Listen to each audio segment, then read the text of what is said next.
And I think we're live. Welcome back, everyone, to another Dangerous Rhetoric live stream. This is live stream number 10. I'm so thrilled that we have had 10 of these. Maybe many more to come. We shall see. I like making the Wednesday night thing a thing. Daniel will be here in a minute. She's coming out of the shower. We've had a very hectic day here in New York City. A lot of movements, a lot of different juggling of things, and then this is the big cherry on top tonight. So we're very happy to have all my wonderful friends, all these wonderful people. Yes, we got down below Miss Ava Karolova, Canada's most preeminent lesbian. Say hi, Ava. Hi, everyone. Yes, I'm on Twitter. I'm Canada's preeminent lesbian. I do some writing for The Distance, for Gender Dissent, and for Redux. And then we got Basil over here. Hello, I'm Basil from Twitter. I'm not affiliated with any organization or anything like that. I'm just a gadfly who won't shut up about certain things on Twitter. Reformed sodomite for the moment. And then we have Mr. Storm over extra far from LA. Hello, Storm. Yeah. Hey, everyone. I'm Storm Robinson on Twitter. I don't have really an elevator speech. I still need to work on one, I guess. But yeah, basically just Storm on Twitter. Got it. And then we have Miss Carrie Smith down below. Hello. You can find me here on YouTube on Deprogram with Carrie Smith, or on Twitter and elsewhere as Real Carrie Smith, spelled Keri like the lotion. Nice. Carrie So Very. Remember that lotion? Yeah. No. It's an old people lotion. It's a great pitch. That was it. And tonight we have the Twitter files. So, Carrie, I know you've been talking about this a lot on your streams. We have, I wanted to just go over it sort of broadly. Here's Daniel. There she is. Hello, Daniel. She had a busy day. Yeah, it's been a stacked week. Okay. And you want to slide over. We're not doing headphones today. No, we're not doing headphones. It's weird. I'm not used to that. I know, it's a little informal. And everything should be. Yeah, we're good. Hey, what's up, everyone? Sorry I'm late. Hi. I'm fashionably late. I need to move my microphone. Way to make an entrance. Yeah, I had to take a shower. I did like a quick workout, and I almost skipped it. I was like, I'm gonna be too tired. I can't fit everything in today. But I'm like, no, I've been skipping it all week, so not today. So, we just went around and introduced ourselves. Okay. You want to say hi to the people? They all know who I am. Hi, people. Hi, I'm Dan. This is like my show and stuff, also. So. And today we're going to be talking about the Twitter files. So I know we're just gonna walk through it real quick, and then maybe if you guys want to jump in, just interrupt me. How many parts are out now? It's like teens. Because I'm like behind. Really? There's a lot of Yeah. parts. Yeah, I feel like I'm behind. I know Carrie has been keeping up with it pretty well. Yeah, but we take our time with it on Deprogrammed. Like, I think we're up to part 10, and there's been several parts since then. Yeah. We're just sort of You're going lying, through it too. slowly. Yeah, see, Wow. that's like the proper way. This is just for like fun. This is really just create some more buzz. Like, I want to keep the story in people's minds, and I think a lot of the details and the facts that have come out aren't well known. They're not being talked about. You know, the media is just pretending it's not happening. It's a nothing burger. It's a joke. All this crass dismissal. Yeah, it's not getting enough attention at all. Which is crazy because they did such a smart marketing tactic. If you think of journalism, if you think of marketing journalism, they rolled it out slowly like this in all these parts to try and keep it in the news, and I think to make it harder for the mainstream to ignore it. And yet now it's becomes very obvious. Some of There- the timing though was not good Yeah. on Elon's part, and I've heard criticisms of this from multiple people, like specifically on Timcast. A lot of them were criticizing this, but like, why are you going to drop a part on like Saturday, or Friday night? Like, of course you're not going to make it into the media cycle when you're dropping them on those days, So Like, it's a famous trope to dump stuff Yeah. on a Friday afternoon because Yeah. you know specifically it's not going to get picked up by the news cycle. yeah, so it's like strategically, it's not very smart. It doesn't make very much sense, but I don't know Elon's plan here. I don't know exactly what he intended with that. I don't even know how much he has to do with the timing of releasing anything. Maybe you guys know. I just assumed he gave them access to the data. That kind of And- makes it worse to me, though, because Yeah. like if we're giving this to actual journalists, they should know better. Like they would know Yeah. more than him what days are the best days to release these to get the most media coverage on the Yeah. story. So I don't know. That's the only like main criticism I have in regards to how he did this. Is I think he could have strategically released each part on a better day of the week, so it would be more likely to make it into the mainstream media. But we also know that no matter what, However, is probably intent on just not talking about this. in some ways, though, the Twitter files are like Beyonce's Lemonade album. They're breaking all the rules, like in terms of marketing and how they choose to put it out. And, first of all, you're reading it on Twitter as a series of tweets. It's not a newspaper. I mean, you can go and find the full art, but everybody's reading it just on Twitter in pieces, and they're actually scrolling through the threads. And then they have all these multiple journalists working on it, and then they're stretching it out across this long period of time. And so the doing Saturday dumps, I'm like, I guess like Beyonce when she put out Lemonade, it's like, I'm not even going to tell anyone I'm putting out. I'm just going to dump it really quietly. And then it's huge because it was so different, Yeah, but So- when you're Beyonce, you can do that. You're right. You know what I mean? You're And right. I guess you could make the same argument about Elon that because he's like the richest guy around, like he could do that. Like can get away with breaking those rules. Still, though, Well, catching it kinda get live the was a bit annoying because like you had to wait like 5 minutes or something between tweets, and there was more than a few times where I kind of just went and Yeah. did something else and just forgot. So annoying. The Yeah. streams were you just like sitting there like refreshing the Yeah. page. yeah. Well, And then I would just would, go off into the kitchen or something, and when the first one came out, I remember we were hanging out in Nina Infinity's stream, and God, we were waiting for like an hour just to get it started. And then when it finally started, we were sitting there like refreshing the page over and Mhm. over again, and then reading it live. But yeah, that method of distributing it is definitely different. So let's go through here a little bit. The first one came out December 2nd. They dropped this on a Friday at like 6:30. And Matt Taibbi has this whole mega thread that goes on. And I'm not going to go through every bit of it, but it's very lengthy. I think the first one had 32, 33. I mean, a lot of posts. And as you can see, there's all the receipts here. So I'm not really going to provide all the receipts to y'all tonight because there's not bandwidth for that here. So if you want to get into it, you can go into it. And we'll just briefly surmise. This first one was all about the censoring of the Hunter Biden laptop story. And basically what the emails and documentation reveal was that they knew that the story had a factual basis, that the materials were real. But the FBI was basically telling them that it's rust and disinformation. And they were just like, okay, and decided to roll with it. And they came up with this spurious justification, calling it, hacked materials in order to pull it and to block it, And I don't know about y'all, but to me, this one right here, this was election interference to me. yeah. It's 100% election interference. I just want to say it right off the bat because I'm gonna have the feeling the whole time we talk about every single bullet point is that everybody knew this as it was like if you had half a brain, you knew exactly when it was happening, that it was happening in that moment. You didn't. Yeah, you did not need to. For me personally, I don't need to have the after the fact, like, oh yeah, you're 100. It's like, bitch, I knew I was 100% right when it was happening.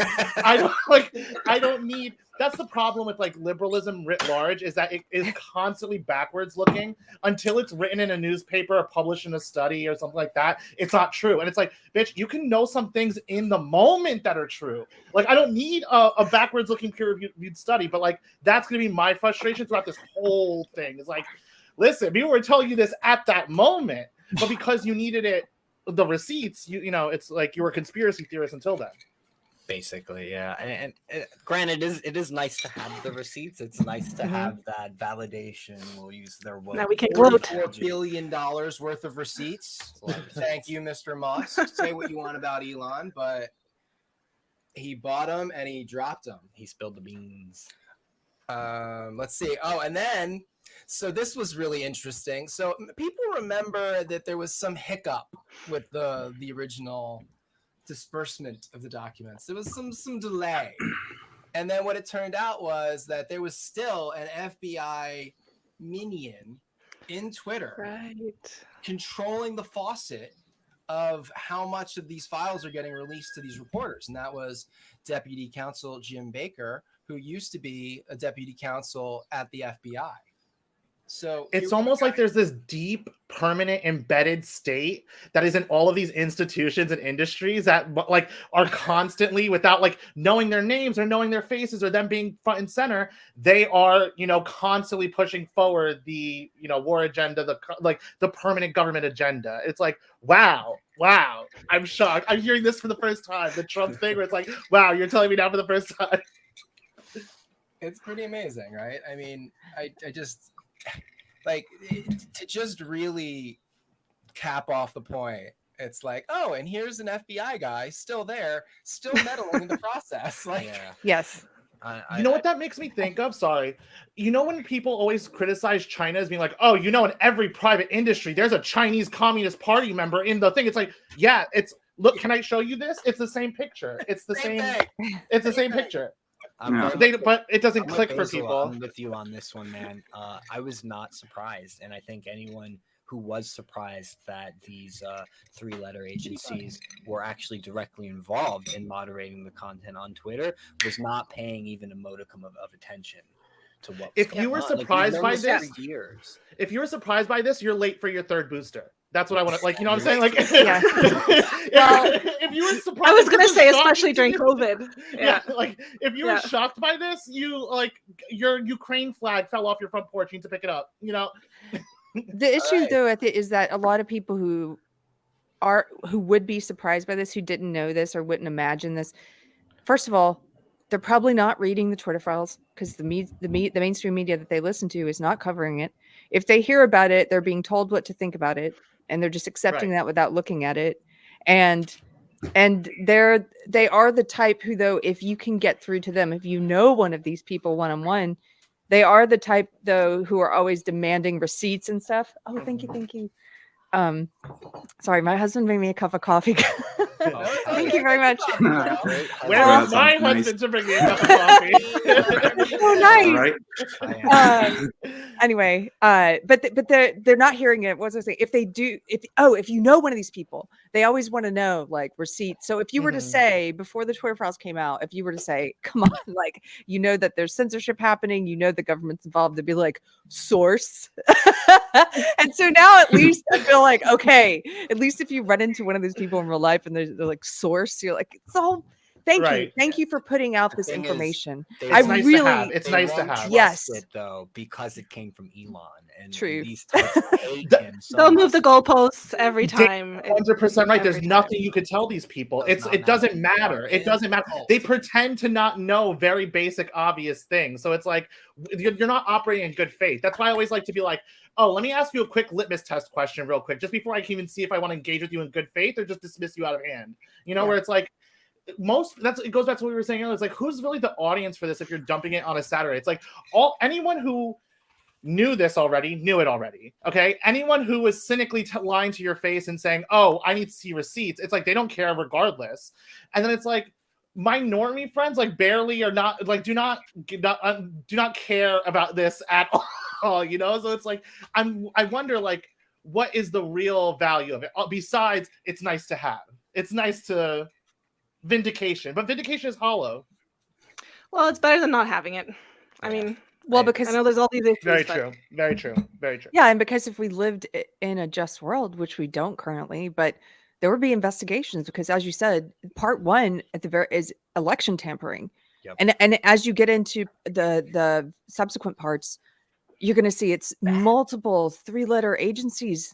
That are involved in the censorship of the American people. Yeah, these are crimes. Yes. These are crimes. United States Central Command, Department of Justice, Defense Intelligence Agency, CIA, social, criminal FBI. activity. Like you're telling me it's crazy.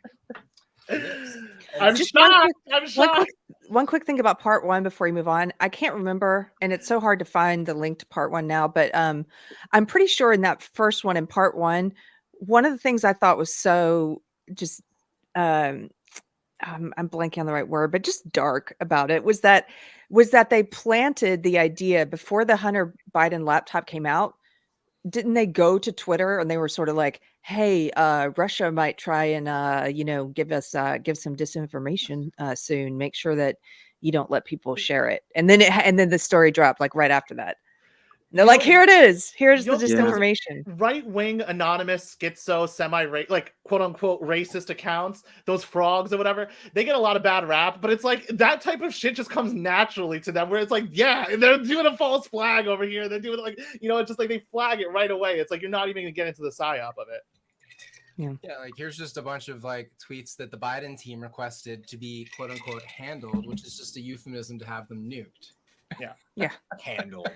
Celebrities would also request, things get taken down. Like it's ridiculous. It's just crazy the distinction between real life, like physical human life, and your digital life, where it's like these people are digitally unpersoned. It's like they are like you are being edited out of the picture. And it's like since especially the pandemic, because it's all one thing, it's like all of our lives are mediated through these platforms, whether it's like you want to be a bug man and order your Uber Eats, or whether you want everything that you do is like mediated through these things, how you communicate, how you connect to people. So it's like, it's really, really like sick and twisted how it's like you're digitally unpersoned. Like nothing happened to you physically in your real life, but you're just like, boop, you're out of the discourse. Bye-bye.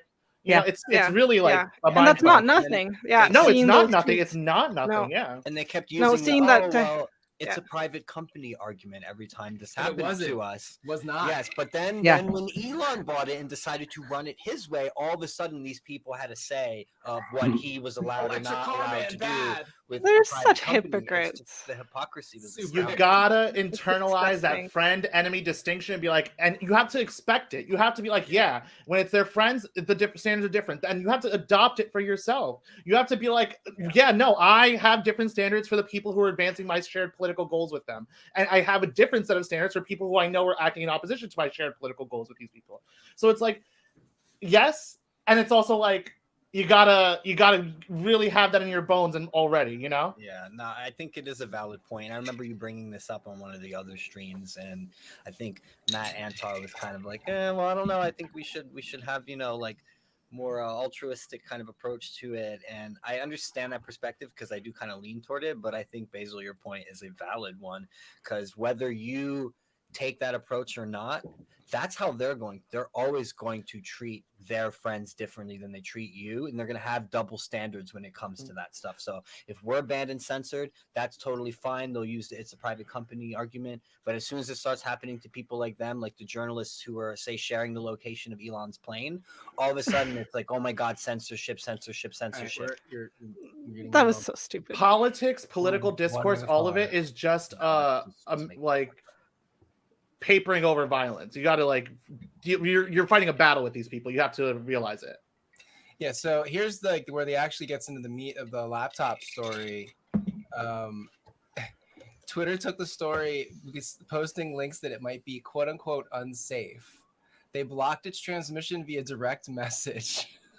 Oh, that was the craziest thing. You couldn't even DM it to someone. Even DM it. Yeah, I remember. The White House spokesman, Kayleigh McEnany, out of her account for tweeting about it. Lots of unreturned materials, and then Twitter just sort of said it was a violation of the hacked materials policy. Very bland, sort of generalized BS decision. And that's the strength of it. Details. The fact that it's bland and amorphous is exactly its strength. Like the more amorphous any of these rules are, the more arbitrarily it could be. Yes, exactly. They should be specific. They should be airtight, not just like a big blanket statement. Yeah, then they can just use it however they want. Yeah, YouTube is very similar. The rules are just like arbitrary. They seem to enforce it in any way that they want, but they're not very clear. Like when they hit you with a strike or a warning or something, they don't even always give you a clear answer as to what it is you violated, Yeah. So then I mean, they even go on and shows like a lot of times like Yoel is just in a Slack channel, like kind of on the fly interpreting the policy and making rules when people in lower levels are asking questions. You know what I mean? So it's totally just kind of arbitrary, and that's kind of how they were handling the whole thing with like, you know, the first thread kind of sets the precedent for that. You know what I mean? They show a whole bunch of just like, oh, they get these on the fly requests. They go to Slack and, you know, ask a higher up how they should handle it. And normally and then just kind of on the fly, he's like, you know, bullshitting out of his ass about like why he thinks that the policy should be interpreted some way. You know what I mean? So it's I just hate kind of that crazy. guy. Jesus Christ. That's what I It feel like gets is the big interesting. Like the takeaway. more it goes on, like He's like a bad the more I gay. think it goes on, it's Yeah. like he's kind of a bad guy, but like he's No, bad also gay. sometimes He makes like reference to like terrible. kind of rational. You know? Bad gay. It's Oh, a bad gay. Yeah, I thought you said bad guy. I don't want to name Well, yeah, he's the him bad guy. because if we name specific bad actors, we could get in trouble for being cyberbullies. Oh. Really? that Oh, a I thing think now? I'm already in trouble for that. This all goes I gotta back learn all these to rules. the reshifting of like bullying kids and being like, oh no, it's not the person's decision to off themselves, it's the bully's decision. And that whole reframing of like guilt is like why we are this way now, like 10 years ago, you know? Yep. So then Barry Weiss came out with proof that Twitter was indeed shadow banning people. It was shadow banning people with a number of different ways. Yeah. Yeah, which that I'm was a sure big one. many of us have experienced. Yeah. Well, if Visibility filtering. if you've been through it, you already knew that they were doing this. But And how many times they denied it, just publicly, online, in talks, over and over again, just denied it. And the way they denied it was clever because they redefined what shadow ban meant. To them, Yep. shadow ban meant that you were just tweeting into a void, which is not what they did. They simply limited your reach. They prevented your stuff from trending. They prevented people from finding you via searches. And they deregulated or down. They just tuned you down just a little bit, you know. And that I think qualifies as any rational, sane, common sense person would agree that is shadow banning. That all of that. And it was like 4 or 5 years that we all understood that was happening while being gaslit that it wasn't. That it's really hard to like underplay like how long of a span of a time that it was like that plausible deniability. So like that's why I feel like the takeaway from all of this is stop assuming good faith from people you know are acting in your like opposite interests. Like they lie because they will about everything all the time. Exactly. They will lie to your face for 5 years, and then a second you have the receipts, they'll move past it and say, "Who cares?" Like They're stop like assuming good faith. they're like an abuser, and they gaslight. And the reason that they I mean, it's so obvious, but the reason they rename that and they call it visibility filtering, it doesn't matter what you call it, you're doing it. But it made me think of Amber Heard being like, "I'm not punching you, Johnny. I'm hitting you." Okay, you're still hitting me. Like it's still the same thing. There are the other types that I think are kind of in the middle of this, though, where I think they legitimately just did not know that this was happening because, one, they're probably not in the political social commentary sphere in any capacity. They're never talking about anything like that. And two, if they do comment on politics, they have all the safe opinions. Right. And they don't realize that there are unsafe opinions to have. So in their world, it's not happening. They don't experience it. And they I know. People that That first category of people aren't experiencing it either. So when they hear that it's happening, it's like they almost don't believe it, or they're shocked, or. And I know a lot of people who had no idea and still have no idea that shadow banning and censorship happens because they're just in the echo chamber. However, I guess my point is the people who were lying on behalf of Twitter, like Vijaya, the lawyer who went on Joe Rogan with Tim Pool and Jack Dorsey, and she sat there and lied point blank and said, "We do not shadow ban." Liar, knowing that they do, they just call it something else.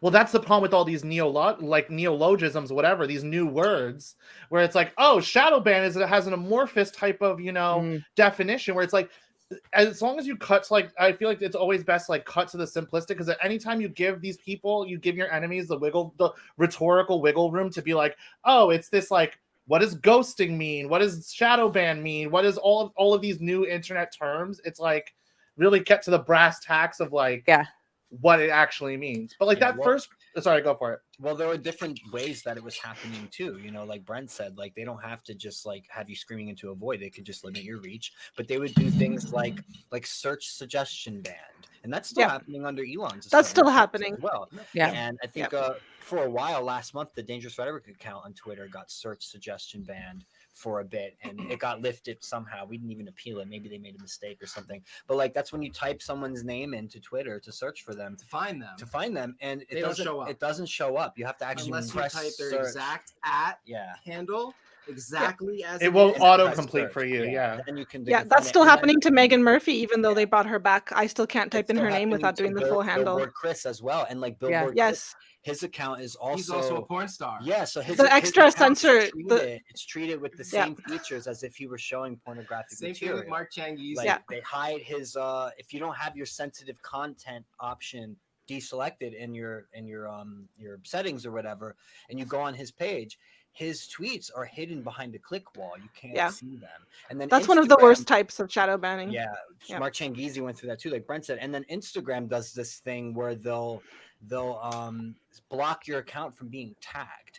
And for 8 months, the Dangerous Rhetoric account, we could not tag it. And my account, my personal account, was connected to that account, and I couldn't even tag my own podcast and story posts and regular posts. Wow. And I noticed too, really strangely, that was mysteriously all of a sudden lifted right after Elon announced that he was going to buy Twitter. And I thought that was kind of weird. I'm like, are they kind of pulling back a little bit on some of these things because they're, I don't know, afraid of some backlash? Or maybe they were afraid Elon was going to buy Instagram. I don't know. So he'd have to buy Meta. But like shit like that, you know, they're like, you can't tag your page. They'll limit your reach. You know, you can't find yourself or find people when you search for them. We just spoke with Brandon Strock on our show for our 100th episode. Yes, we hit 100. And he's still search suggestion banned. You can't search for him on Twitter and find him. And we all know they're doing the same thing to everybody on YouTube and likely all the other big ones. Yes. Yeah, all of big tech is in this political organization. Like they are all there. Like, it doesn't matter who owns XYZ platform. It's like, as an industry, their fortunes are tied up with the advancement of the fortunes of the defense industry, you know, pharmaceutical industry, finance industry. Yeah, so this kind of ties a little bit, and I want to get into it a bit before we continue with the Twitter files, but to the whole Steven Crowder Daily Wire controversy. I don't know how familiar you guys are with what's going on with that, but the sum of it, though, is Steven Crowder's problem with the Daily Wire is that they're hitting their content creators with penalties if they receive warnings or strikes and things like that from these big tech platforms. You know, so they'll cut percentages of the budget of the show and things like that. They'll hit them with penalties if you get a strike, this and that.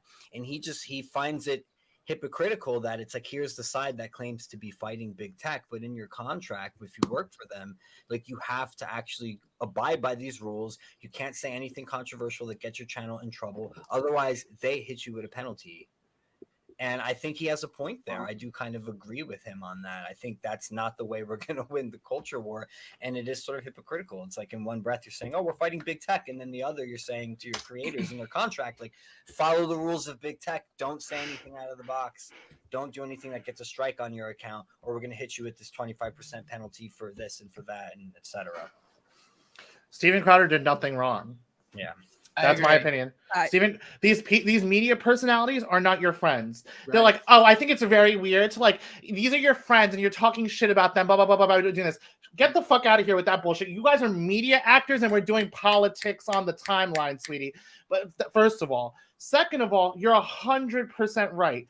If you want to be anti the left is a political coalition, like I keep saying, finance, tech, pharma, defense.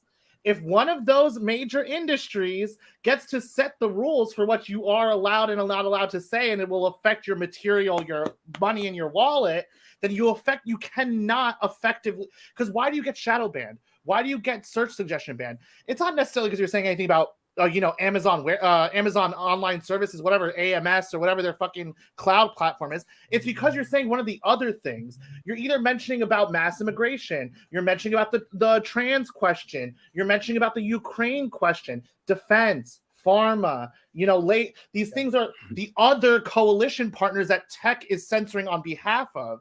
So if you have as part of your media structure that you cannot cross the tech industry, you have to be honest. Shout out to Crowder, problematic wood. you have to let your audience know that actually none of these media actors are going to cross that line, because as part of their terms of their contracts, they are bound by the terms of service of the tech industry. Yeah, I think so. Shout out him. However, we all go on other platforms to. Well, I don't. I've been invited to people's other platforms. I got to go on Comics Division's Rumble. I need to start using my own.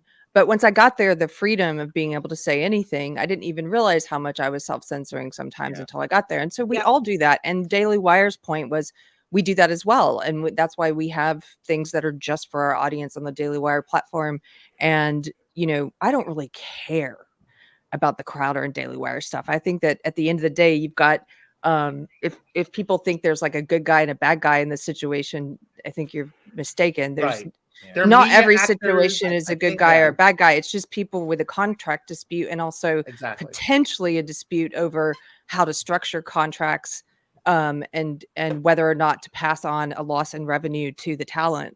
But that's Crowder's point, though, is that they're hitting creators with penalties, and that that will affect smaller, newer people who just simply can't get that sort of budget. You know, that you're literally signing contracts that you're going to kind of shoot yourself in the foot, and you're going to have to self-censor in this way. And for a content creator like him and the sort of thing that he does, he just can't. He can't do that. You know, right? He hasn't been monetized. He does do that. He has a YouTube, and then he has his monetized. Right, exactly, but he has exactly what they were proposing: 2 different models, like one where you go on YouTube and you say you are aware that you're probably going to be demonetized if you say some things, or if you can go on Rumble and say whatever you want. Like, I guess I don't understand the big. Sort of. I get Carrie's point that at the end of the day, these are just media actors in a media market, you know, shoveling, you know, throwing elbows at each other, you know, within this media market and their terms and how they define it. But Dan is right, because like the disconnect comes from the way that the Daily Wire markets itself in that market is as a kind of holistic answer to the blob of the all one thing of the left, and that this is some sort of way to inform yourself in a way to equip yourself to kind of combat the left, where it's like you got to be honest with the fact that you have already taken as like a premise the terms of service of a huge material benefactor for the left coalition, which is big tech. You've already adopted all of their rules for the discourse. They're still dependent on YouTube. If they were to get off of YouTube completely and say, you come over to the Daily Wire and that's it, you can't get our stuff anywhere else, I mean, that would be a bold move, but they haven't done that. I agree. They're operating the same way independent content creators are, which is kind of to be everywhere at once and to ride YouTube until the wheels fall off. But, you know, they haven't made that bold move. So I don't know. I don't really. But me as like an observer, me as like a consumer of their product, anybody in the chat, for example, who doesn't sell takes, who doesn't like have a Patreon or want to be a media, doesn't have a aspiration for a media career, it's actually to our benefit to know these things, to know how the sausage is made. So I will never poo-poo the fact that Crowder is like spilling the tea and acting messy on the timeline, because as a consumer of that media product that they're creating, it benefits me because I have more information about like the back dealing negotiations, you know? Yeah, I don't mind knowing that. I guess this past week, just watching all the different it's a huge distraction. Battles. Yeah, they're distractions. And at the end of the day, I feel like you've got these Baba millionaires who are just arguing and getting everyone kind of like caught up in their drama that doesn't really affect anything important. I don't know. I guess I don't see the importance. I didn't follow it at all. Is the Daily Wire going to start talking about those anti-free speech, pro-Israel terms of contract in Florida? No. So like, it's like already, if you have certain lenses, you know that the Daily Wire is already compromised in certain aspects. It's just nice to know in a different aspect. It's like, oh yeah, they're also fully on the same page with big tech in this way. It's like, it's just good for the consumer to know. I don't actually consume any Daily Wire content other than following some of the people who have shows there on Twitter. But I mean, I assumed they had more provocative stuff behind the paywall, but maybe I'm wrong. I have no idea. I doubt it. I really I got the What is a Woman from what's his name? Matt Walsh, yeah. you know. But other than this show, I would never pay for somebody's takes. But this show, you should hit subscribe, the like, notification, and also hit the super chat. But other than that, because I do that. Super chats. We still can't do super chats. But other than that, I'm not paying for your takes, baby. I got it all right here. Our last strike just came off the account on the 19th, and when we went to go monetize, we don't have enough hours watched of the show because we deleted most of our back catalog. Oh no, yeah, never do that. I noticed that. I noticed that you did when that. We had 2 strikes. We deleted most of our back catalog so we wouldn't get removed. Can you dismantle the master's house with the master's tools to monetize? Even though we are now, all the strikes are gone. So, Dan, the question is, can you dismantle the master's house with the master's tools? We will never stop asking that question of ourselves because you just have to use the tools that you got. But it does that fucking sucks. It does. And wow. You know, I do kind of want to switch more into Rumble a bit too, like Carrie was saying. But what it comes down to is, yes, YouTube still dominates the discourse. It is easier to get a larger audience on platforms like this if you can play within the perimeters. And we were never really able to do that. I mean, our show is fucking called Dangerous Rhetoric. Yeah. Maybe your show would be better served just building it on Rumble to begin. Like some people build it on YouTube and then they make the jump and hope that they've built it big enough on YouTube that the audience will come with them. Like Ricada has been very successful making the jump to Rumble. And I'm sure there are others I'm not thinking of, but maybe for a show that's called Dangerous Rhetoric, you're like, you know what? Just going to build it on. Get your asses over Rumble. Get yourself an exclusive contract. I'm sure it's like 4 or 5 DM connections away. I'm sure you can get yourself a contract. Like post a thirst trap, you know. Exactly. I had my first Bear Backtrain episode is not available on YouTube because we talk about the thing that we can't talk about. Don't say it. But that's only available on the podcast. Right.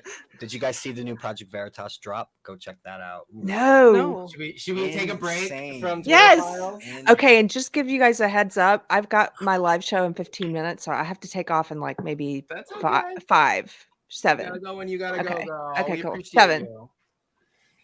So who's got a kitty cat? Me. Okay.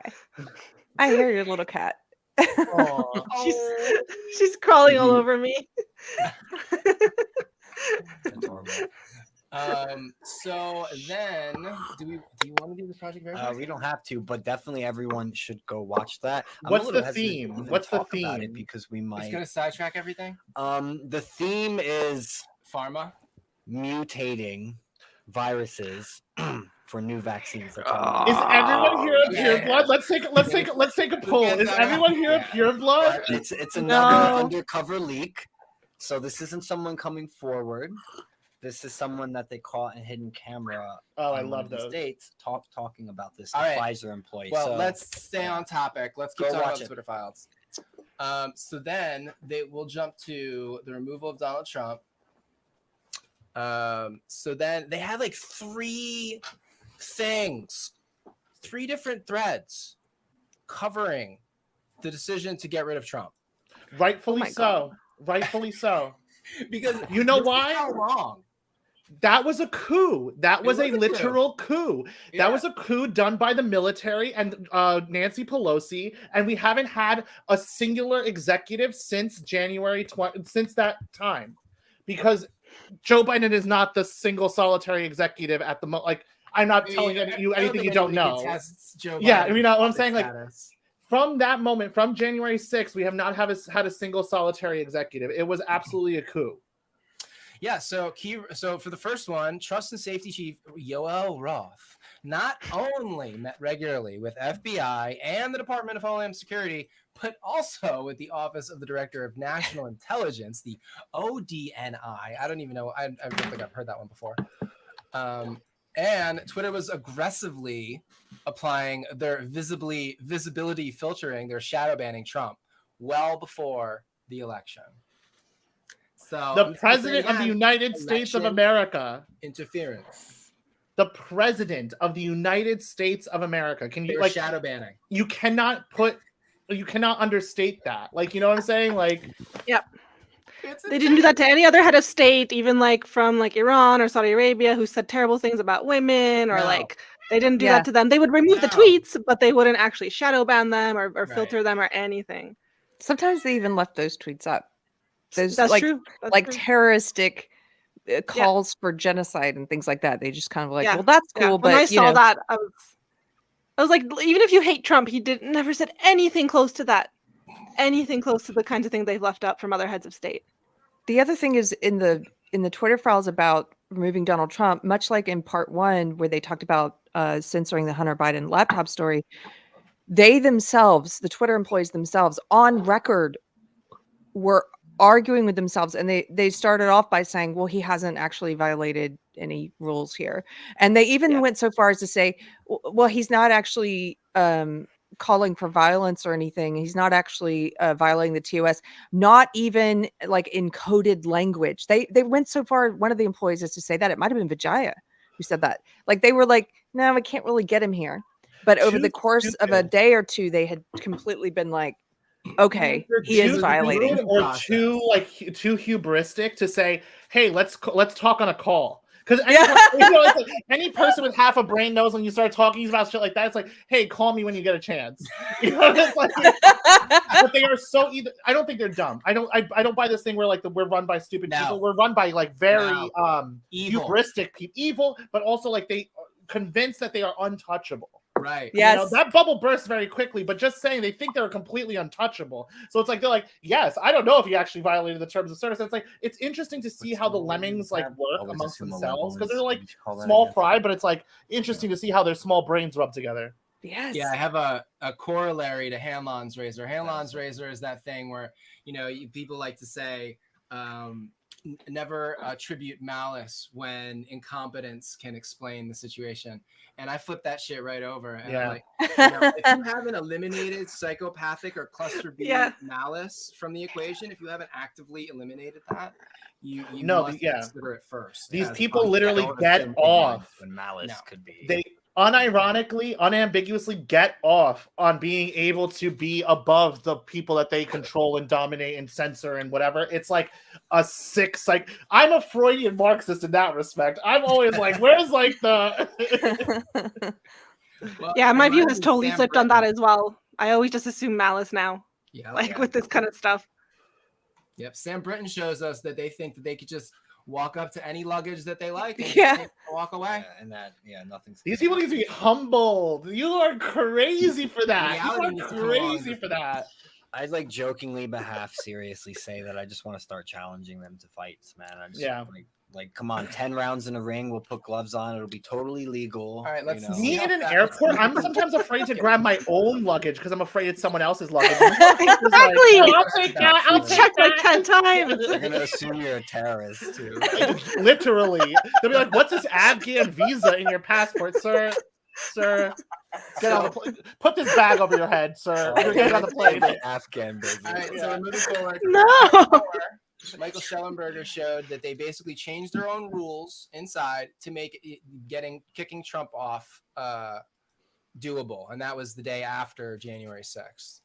So they changed their own rules, and then one of their own employees worried about a quote slippery slope, which an online platform CEO with a global presence can gatekeep speech for the entire world. But he was shot down. Of course he was. Roth the slippery slope is not a fallacy; it's a fact. The only fallacy about the slippery slope is that it's a fallacy.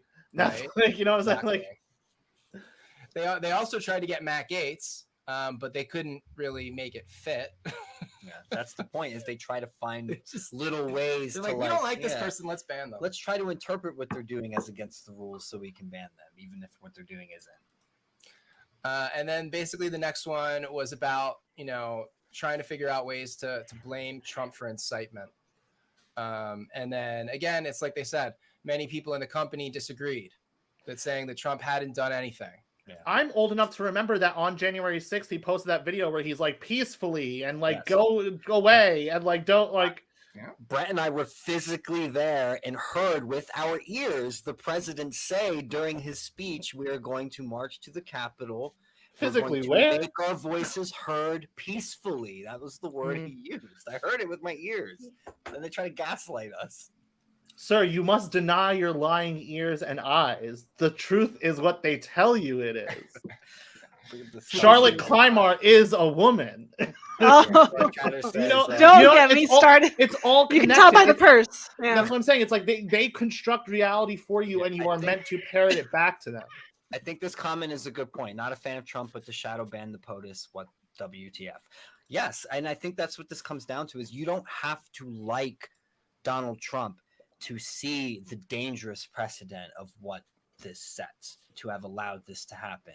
And everyone should have not been okay with this, whether you liked Trump or not. You should have saw that and been like, that's bad. That's dangerous. We shouldn't know principles. Yes, like society. you don't stop the president of the United States from being able to talk to his audience on a platform. Like you just don't do that. Like say what you will about the elections. Say what you will about the elections and the election integrity and the vote farming and all that stuff. He was the duly elected chief executive of this republic, and you as a private enterprise in conjunction with the permanent deep state worked to censor and remove him from your platform, effectively taking away his most effective vehicle of communication between him and the public.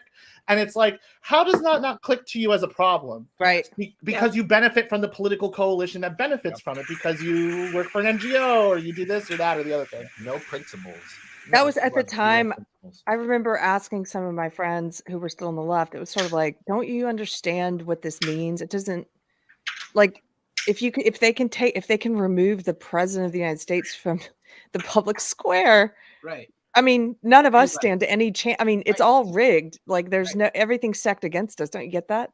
And like now, like Tucker Carlson's been on this kick lately too with Biden, where it's like, isn't it a coincidence that Trump and now Biden are both under FBI investigation? Like, oh wow, the two people that the permanent bureaucracy doesn't want to be president are under FBI investigation. Oh, now apparently Pence had some documents that turned up new as thing. well. Yeah. But anyway, they were talking about this on Tim Pool last night, and it's gotta go. It's gonna happen to everyone now. Everyone's got.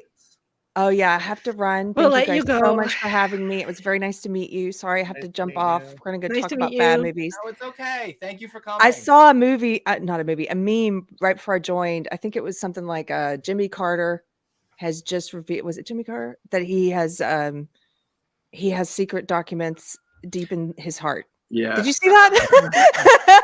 Or he has hidden classified documents deep in his heart. I didn't get it, but it made me laugh anyway.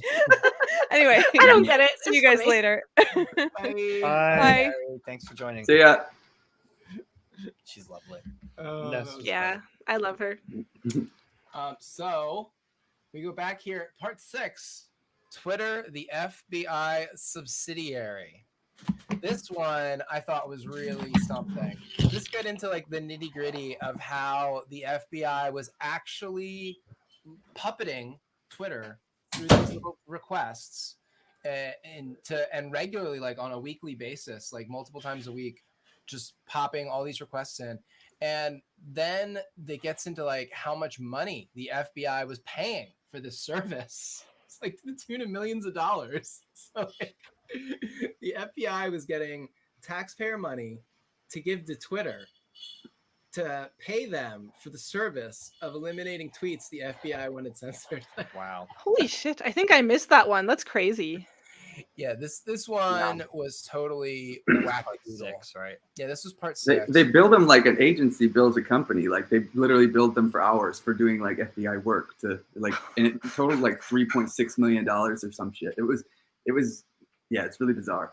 Oh my god. Because it was like, I mean, the FBI would literally send like CSV files and somebody would have to like load that and like presumably like copy and paste, you know, whatever links the FBI provided, go through one by one and take action on them. And Twitter at some point, like, I mean, the Roth character, you know, he's kind of the bad guy in censorship, but I think it was him ultimately that kind of started pushing back against the FBI with some of these more ridiculous requests.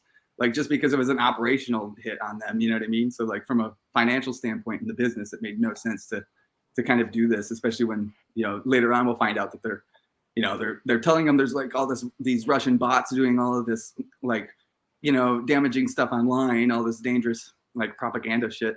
And Yoel actually gets pretty aggressive and pushing back and saying like, no, these actually aren't there. And I think like all those tasks just kind of eventually pissed off some people at Twitter.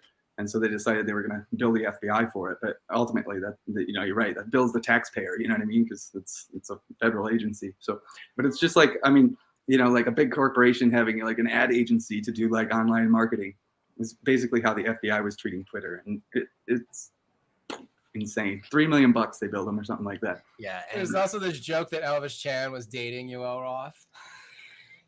Yeah. Another point. Man, I mean. Another point about this, which they're good friends.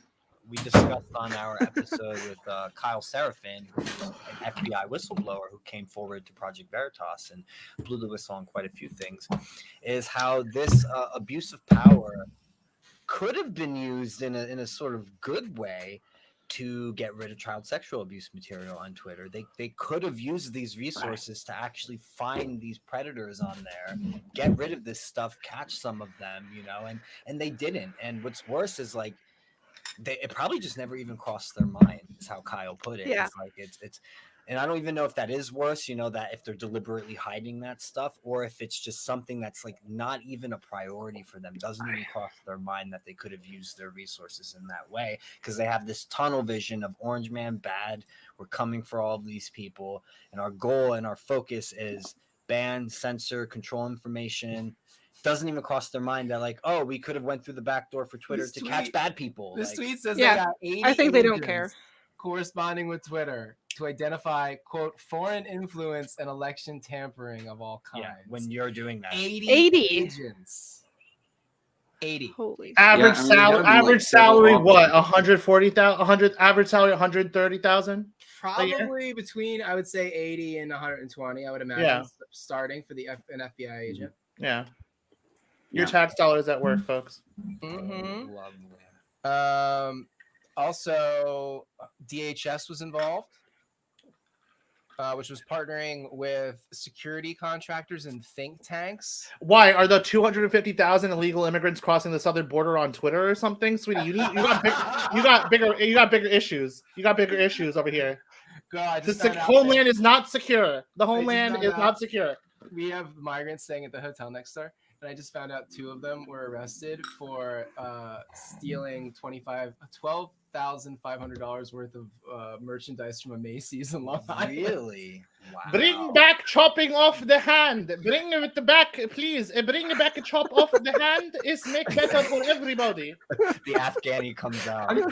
Yeah. It's so amazing how right before the Taliban liberated Kabul, all of the petty larceny, all of the robbing, all of the whatever, all disappeared overnight, because when people know you're going to lose your hand, they act right. Shockingly. Matt Walsh tweeted something about this, but it was about Singapore recently. I think I saw it yesterday. Yes, bring back corporal punishment. Let me see if I can So, find and it. Oh, the nice airport, the beautiful airport, and Yeah, how he like tweeted- because he they don't tweeted tolerate that, vandalism, And drug Singapore is able dealing, to and have most nice- importantly, drug dealing. drug Yeah. trafficking. He That's said a Singapore beautiful is able airport. to have nice things in part because they execute drug dealers by hanging and arrest even petty vandals and thieves and beat them with the cane until they bleed. We don't have nice things because we aren't willing to do what is required to do them. And look, I'm not going to say whether I agree or disagree with this. You but don't he have to. does Dan, have a can I ask point. you a question? Let me ask you a hypothetical. Dan, a person steals $10,000, $15,000 worth of goods, right? What is the more humane option? You put this person in a cage for 15 years with bouts of solitary confinement, or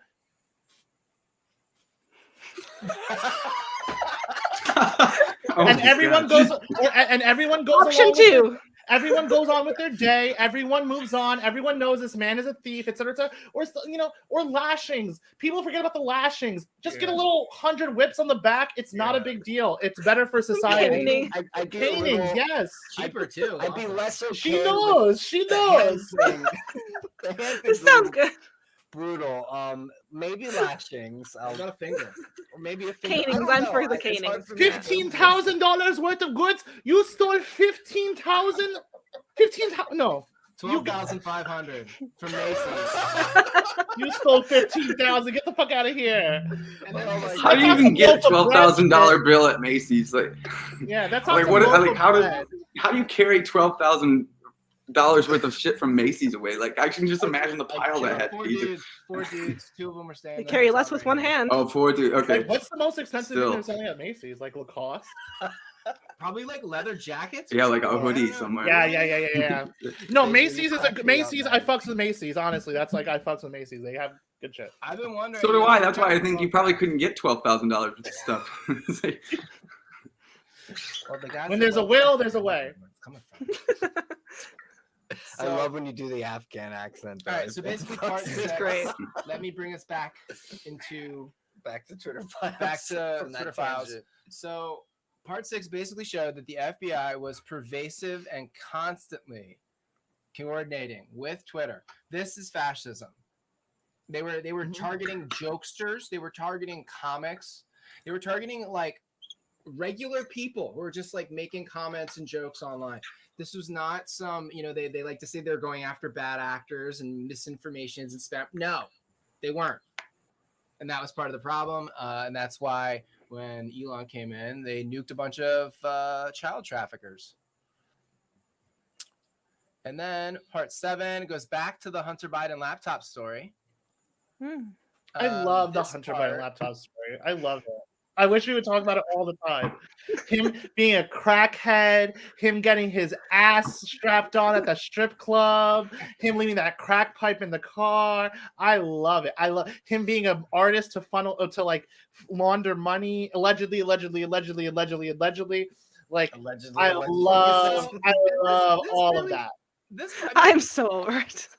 This basically proves conspiracy theorists right. The intelligence community, including the FBI, including the CIA, including the DNI and the DHS and all the 50. Remember there was that letter from like 51 ex-intelligence chiefs that signed a letter that said the laptop thing was Russian disinformation.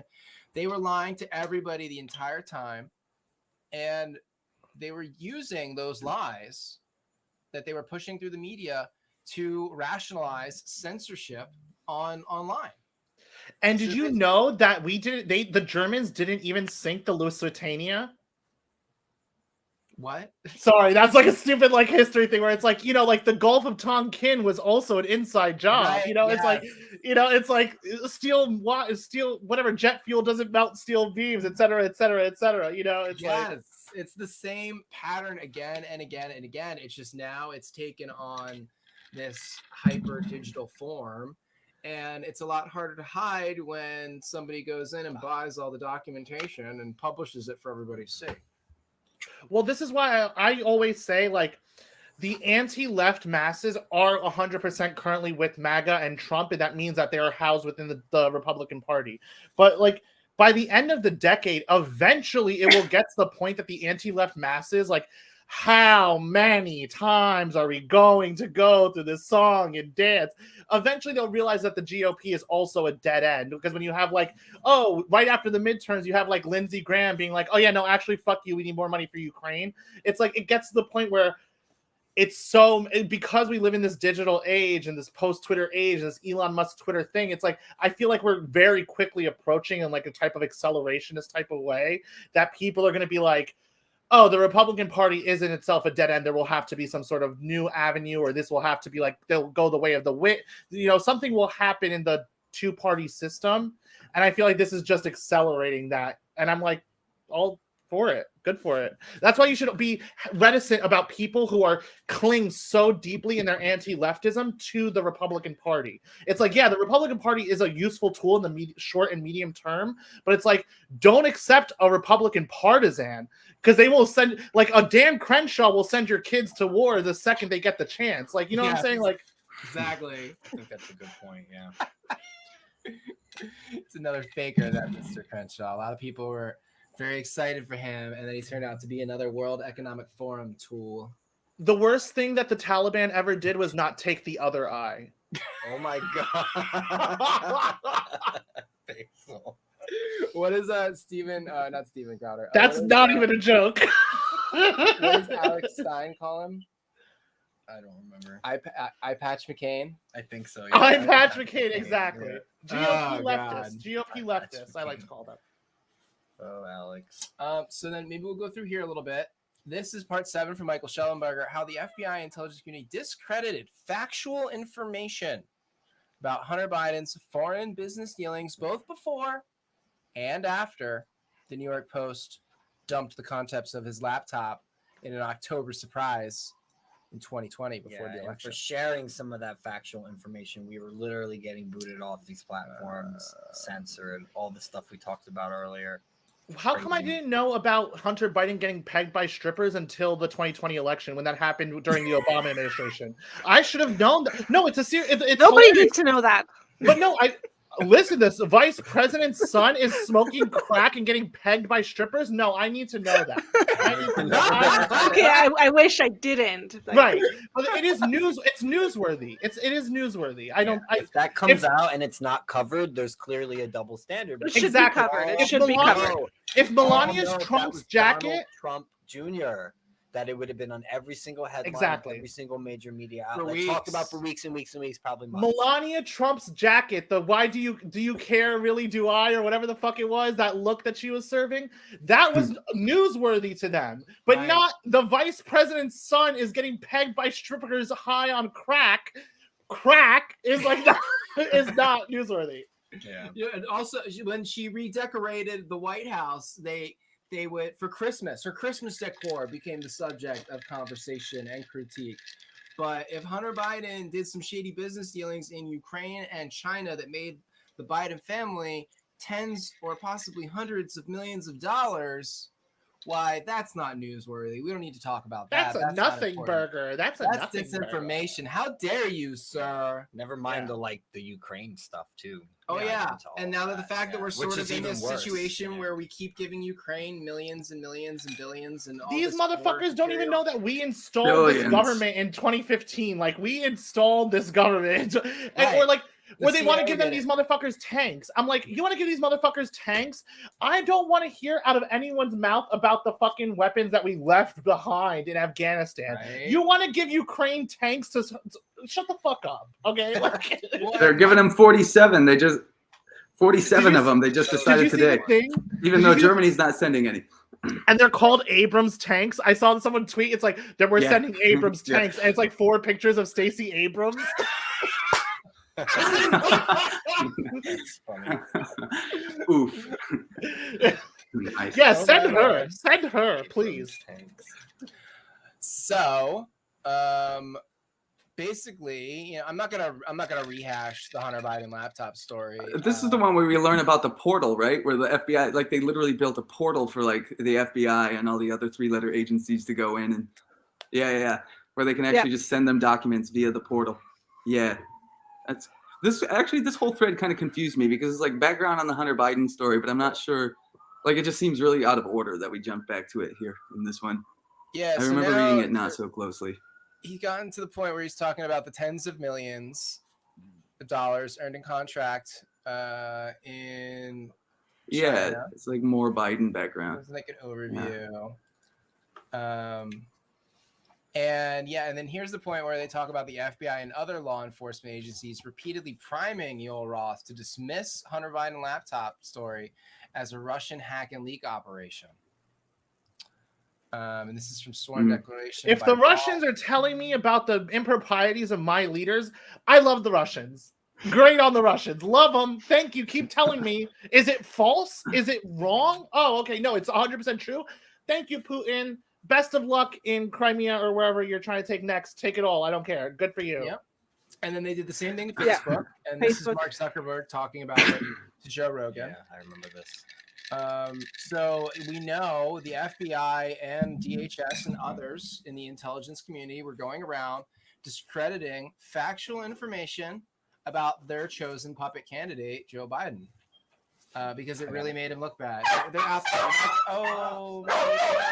See, you didn't have to do that. You didn't have to handle it. It's okay. No, he's guarding you. Stop. Burgers are here. So he had a very appropriate reaction. Don't come for him. He did, but don't come for him. That's how I react when burgers are around too. He's the 6th mic on this live stream. Okay, don't worry about him. So that was. This is basically this one. Let me see what else is in here.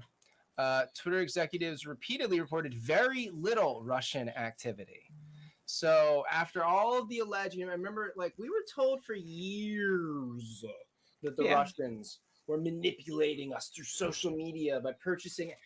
Every time they looked into it, they would find very, very little evidence that it was actually happening at the scale that we were being told it was. Everyone still believes it. This is where Roll starts to. Yeah. If someone in my face kind of gets pissed. That's the thing. I need people to get to where I am, where it's like if someone said the word Russian, anything Russian in my face, I would laugh. You have to laugh at these people. They have to be ridiculed. It has to be beyond just the receipts. It has to be culturally a position in which you are ridiculous for even bringing it up. For example, quick story. I recently went to see Morrissey, right? Over here, he was in Jersey. We went to a bar afterwards that had a Morrissey, like after whatever, and there was a girl who came in with a mask. In December of 2022 or whatever it was, and across the bar from us, you know what I did? I was like, oh! Every time I see her, I'm like, oh! You need to ridicule these people. They need to you need to really say it with your chest. It's like same with all the gender stuff. That's the point I'm at now, because that's what I talk about most. And we don't have to just debunk them. You have to laugh at them. You have to tell them how ridiculous they are. You can't just keep what a man having is, arguments about you can't have arguments about sex and chromosomes, and it's all bullshit. No. They're all stupid. Bad faith. That's why I said earlier, I was like, just ask quick litmus questions. Hey, really quick, are trans women men or women? If they give you anything other than man, then you got. Oh, I'm not engaging with you in good faith. They're not worth your time. They're not worth your time. I'm ridiculing you. You're an idiot. You're an idiot. Laugh at them. That's all I say. I use that word like 4 times a day. Just like, you're an idiot. I'm not engaging with you. Use on the internet. I use regard because it's like a nice way to get around the censor. It's like, oh, you're fully regarded. You are fully regarded. You're a regard. I don't want to fucking talk to you. You're like, I'm stealing. I might have to try that. I use redacted, but put it in a bracket so it's very clear that it's like, no, I'm specifically not calling you retarded because I would if I wouldn't get suspended, but I'm calling you regarded. That's a good one. Yeah, I like it. Woo, excuse me. Okay, so we go back to the Twitter files. So this one basically we were showing. Twitter debunked false claims by journalists of foreign influence in its platform. We have not seen any evidence to support it.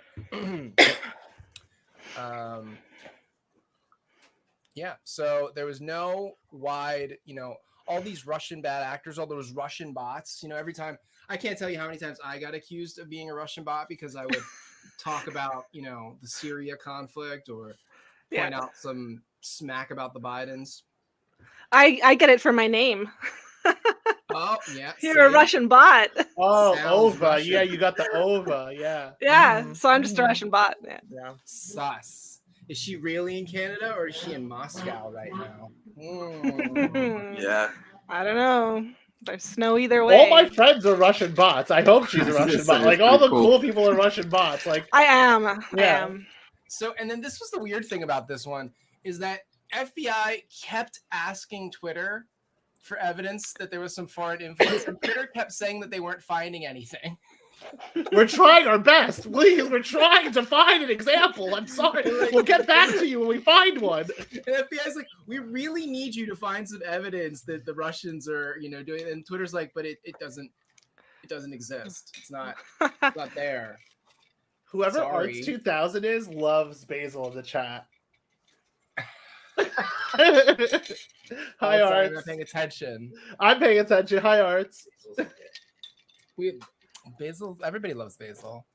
She got a big mouth and she don't care. She just says what she thinks. That's why. That's what I love not being associated with an organization. That's why I'm like, oh, sorry, I didn't agree with your bylaws. Sorry. Attention.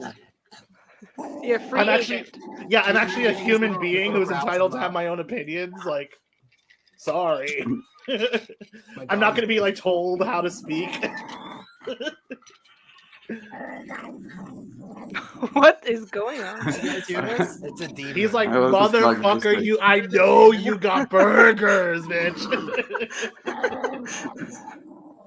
Oh, stop it. No, be nice. It's my spirit animal. Be nice, go lay down. Why are you coming up to me? Do you want kisses or what? What do you want? What do you want? I don't think he wants kisses. No, he's just acting weird. He wants food. Have you seen You don't that think- thing where it's like the guy walks in, it's like the 100-year-old dog, and he's like, "Ew, is that your dog?" No, I haven't So seen. cute until he It's so funny. It's so funny. I gotta send it somehow. So Elvis Chan. So he's one of the FBI guys. This is that gay guy at the FBI, by the way, that everybody jokes was sleeping Sinister with all homosexuals. Yes, this is the homosexual mafia, the democratic homosexual mafia. No one wants to listen to me when I say that having a quote-unquote sexual identity is a marker of being a liberal in this way, in which you will be like, yes, I will trade on my sexual identity and for access and advancement in the regime. It's like people don't want to listen to me, but I'm right. So in July of 2020, Elvis Chan at the FBI arranges for a temporary top secret security clearance for Twitter executives so the FBI can share information about threats to the upcoming election. Go lay down. Go lay down. No, go lay down. Pee-pee. You're so needy. Yeah, this is where they find the revelation that Mike Baker is there, and then that there's a whole I forget what they call it, but there's like a whole like gang of FBI agents within Twitter at this point, like high up positions, director, VP levels, obviously like assistant deputy counsel for Jim Baker and whatnot. But did you know that in China, really there's a CCP member in every private business? Right. Could you imagine? That's true, by the way. Yeah, no, it's true, but it's true here as well. But yeah, that's the thing. That's It's true. like- Yeah. Oh, I see what you're saying. Yeah. Yeah, he's going in. We have the same thing going on. Exactly. They're just not like, General it's not the counsel of the whole like, FBI. oh my god, Okay, the communist, you know. Yeah. He worked in. I'll be 100% honest When with did you. Baker like? I was gonna say I don't know who any of these Baker people are. I'll see these Twitter dumps. I'll like take a quick scroll and be like, yeah. So Okay, Jim yeah. Baker was a general counsel at Twitter, who was also general counsel at the FBI, who was also in and When out did he of make that government. transition State from- swamp monster, basically. So Yeah, he's because he another went one for of these, like that last tweet. Yeah, this That one last is tweet said he very- went to CNN and then Bridgewater. I didn't know about Yeah. his CNN stint. Like I didn't that's know crazy. about that either. Like I thought he went right from. Well, I knew about the Bridgewater thing, but I kind of thought that was just like a, And Brookings, like a Brookings, side dude. gig or something. Yeah, maybe I was thinking of Brookings, 'cause I didn't, the asset And then he was management at the firm, but FBI the one where he for was 4 like a years. writer. Like right before. Okay, Again, so he left this in And he was 18. also one of the big dudes who was responsible for prosecuting Trump. This whole a intelligence short stint in agency, Twitter. consulting agency, think tank, foreign council on foreign relations, Swamp all of this creatures. NGOs, all of these things are exactly the same blob. They know it. They acted upon it as such.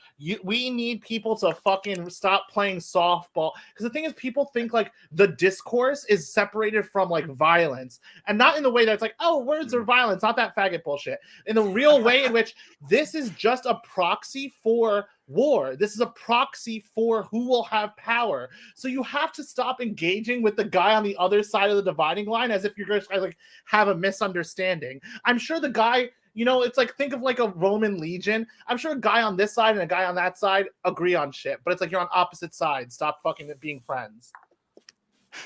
Yeah. And here's another one. Don Burton, former deputy chief of staff for James Comey, who initiated investigation of Trump, joined Twitter in 2019 as director of strategy. Wow.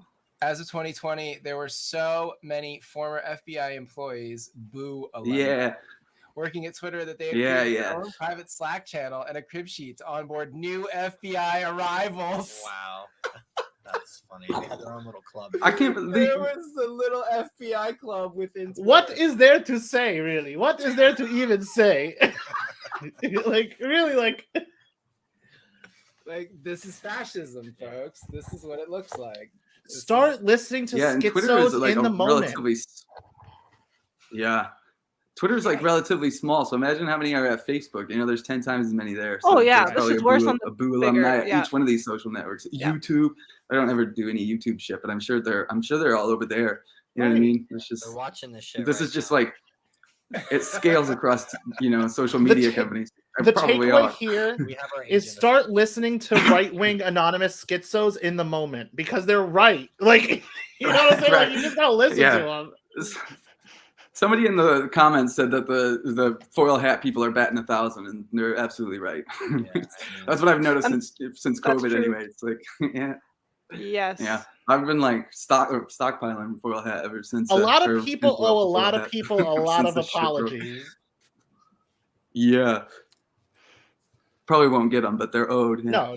I'm not holding my breath for apology. Vindication is so hollow. It is so hollow after 2 years of being right and suffering under the gaslighting or whatever you want to call it. It is It's like, it's so hollow to be like, oh yeah, I was right the whole time actually. It's like, no one gives a fuck. Everyone's on the next thing. No one gives You're a right. shit. Yeah, nobody cares. Just be right. Be mean. Be aggressive. Be abrasive. Yeah. Like Dan said, challenge him to fights. Yeah, honestly, I do think we have to stop with the sugarcoating and playing nice and all that stuff. And Yo, grab them motherfucking gloves and meet me outside, bitch. Come outside. I just want to talk. Yeah. I just want to talk. What's up? So that was the FBI basically, and that was part 7 or whatever. This one, part 8, gets into how the Pentagon was directly pushing accounts and tweets that they wanted to promote in certain target geographic areas as part of their overall psyops, and Twitter was fully on board in compliance, happy to help. And for years they claimed that they tried to thwart government-backed platform manipulation, and Li Fang here has a little snippet from where they testified to Congress saying that they they try to combat attempts to interfere in the conversations on Twitter. You know how earlier I was saying, like, oh, in China, they have a CCP member in every private business. You know what the analog for this is? Oh, in China, they use it. I'm about to do a Chinese one. Like, loud, Basil. I'm Asian. Central Asian, but whatever. But no, they're like, oh, in China they use TikTok to do psyops. It's like, yes, bitch, we do the same shit. It's what any serious country does. It's like, do you want to win or do you not want to win? Do you want to rule or do you not want to rule? Like,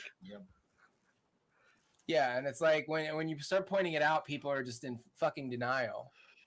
People love their liberal fairy tales. They love their democracy. They love their freedom of XYZ. They love their bullshit. It's all lies. Yeah. So here it is. In 2017, they CENTCOM, which is like the overarching sort of central command architecture for the military apparatus, sent Twitter a list of 52 Arab language accounts they, quote, use to amplify certain messages. The official asked for priority service for 6 account, verification for 1, and whitelist ability for the others. So I didn't read this thread, right? I can automatically tell you what they're telling you. They're telling you pro-Saudi. They're telling you anti-Assad. They're telling you pro-Uyghur. They're telling you, what's another one? What's going on in the Middle East? They're telling you, like, pro-Shiite minority rule in Iraq. Anti-Yemen. It's like, yes, this is what the whole, because what it is, look, tech defense. Hello. Yes. Tech and defense. Fine, I actually didn't read this one either, and that's nuts. I didn't realize that they could actually like give verification to one through the back channel. I mean, I don't know why I wouldn't realize they could do that. I guess. Think of this as a tip of the iceberg type situation. Who the hell is Li Fang? I've never heard of this dude. Oh, Li Fang's great. He was at The Intercept. He's very handsome. Yeah, he's a writer.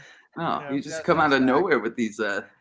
He's huge. Oh, you know what? I think I actually follow this guy. He blew up during the summer of St. George riots because he